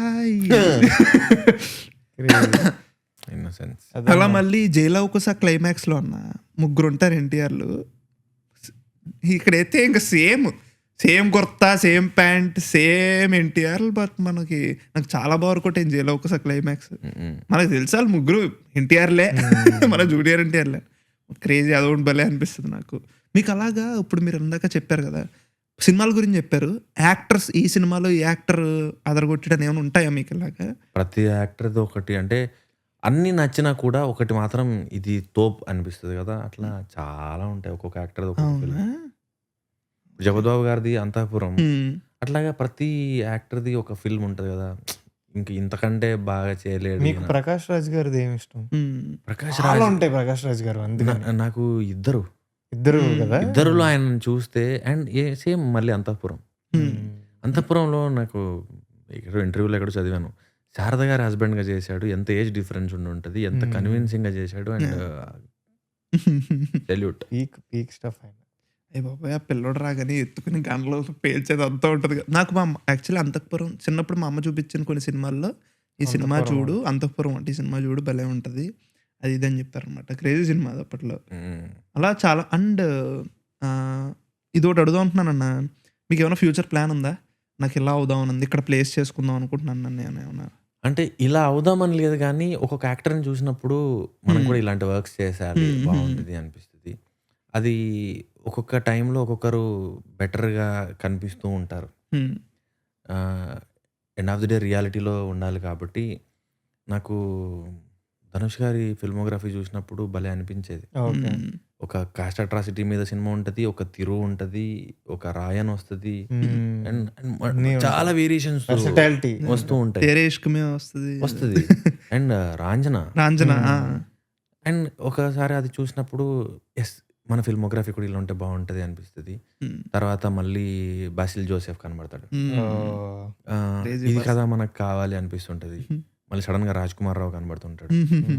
ఇది కదా ఒక న్యూటన్ చేయొచ్చు, ఒక బరేలికి బర్ఫీ చేయొచ్చు, ఇది కదా మాలిక్ చేయొచ్చు అనిపిస్తుంటది. మళ్ళీ ఇది పక్కకి వెళ్ళిన తర్వాత మళ్ళీ ఆయుష్మాన్ ఖురానా కనిపిస్తూ ఉంటాడు, మళ్ళీ విజయ్ సేతుపతి కనిపిస్తూ ఉంటాడు. సో మారుతూ ఉంటది, కానీ ఇలాగే ఉండాలి నా సినిమాలు కూడా దెన్ స్టార్స్. బట్ అంటే మీకు నేను ప్రీ వెడ్డింగ్ షో చూసి ఆ ఇంటర్వ్యూ చూసినప్పుడు గ్యాప్ ఎందుకు వచ్చింది అంటే నెక్స్ట్ ఇయర్ నేను 3-4 సినిమాలు రిలీజ్ చేస్తాను అని చెప్పారు. సో వస్తున్నాయి ఇంక year. Very very happy for you and hopefully fingers crossed ఈసారి ఎవరు మంచి సినిమా ఎక్కువ మందికి రీచ్ అవ్వలేదు అని అనకుండా అందరికీ రీచ్ అయ్యేలాగా పాపం ప్రతాప్ వెళ్తుందని కోరుకుంటున్నా. ఆల్ ద వెరీ బెస్ట్ అన్న. ఆల్ ద బెస్ట్ అన్న. Thanks for coming. Thank you so much. చాలా మంచిగా అనిపించింది మీతో మాట్లాడి. ఫైనల్లీ నిజంగా జెన్యూన్ గా ఎప్పటి నుంచో అనుకుంటున్నాం, అయింది. థ్యాంక్స్ అన్న. సో అది గైస్, పాపం Pratap is releasing on 17th April in theatres. తప్పకుండా అందరూ వెళ్ళి చూడండి. తిరువీర్ అన్నకి ఎలా అనిపించిందో చెప్పండి, కమెంట్ చేయండి, లేకపోతే డిఎం చేయండి, అన్న చూసుకుంటారు. So thank you so much guys for watching the video till here. ఇక్కడ వరకు చూస్తే మాత్రం మీకు తిరువీర్ అన్న ఎలా నచ్చారో కమెంట్స్ లో చెప్పండి. అండ్ ఆల్సో ఏమైనా నేచర్ పిక్స్ ఇన్స్టాగ్రామ్ లో పెట్టాను. తిరువీర్ అన్న లవ్డ్ ఇట్ అని ఏమన్నా పెడితే మాకు అర్థం ఉంది ఇక్కడ వరకు చూసారు. Just for that matter Thiruveer అన్న లవ్ యూ అని ఏదో పెట్టండి. Thank you so much guys for watching the video till here. మళ్ళీ కలుద్దాం. Bye bye. Thank you.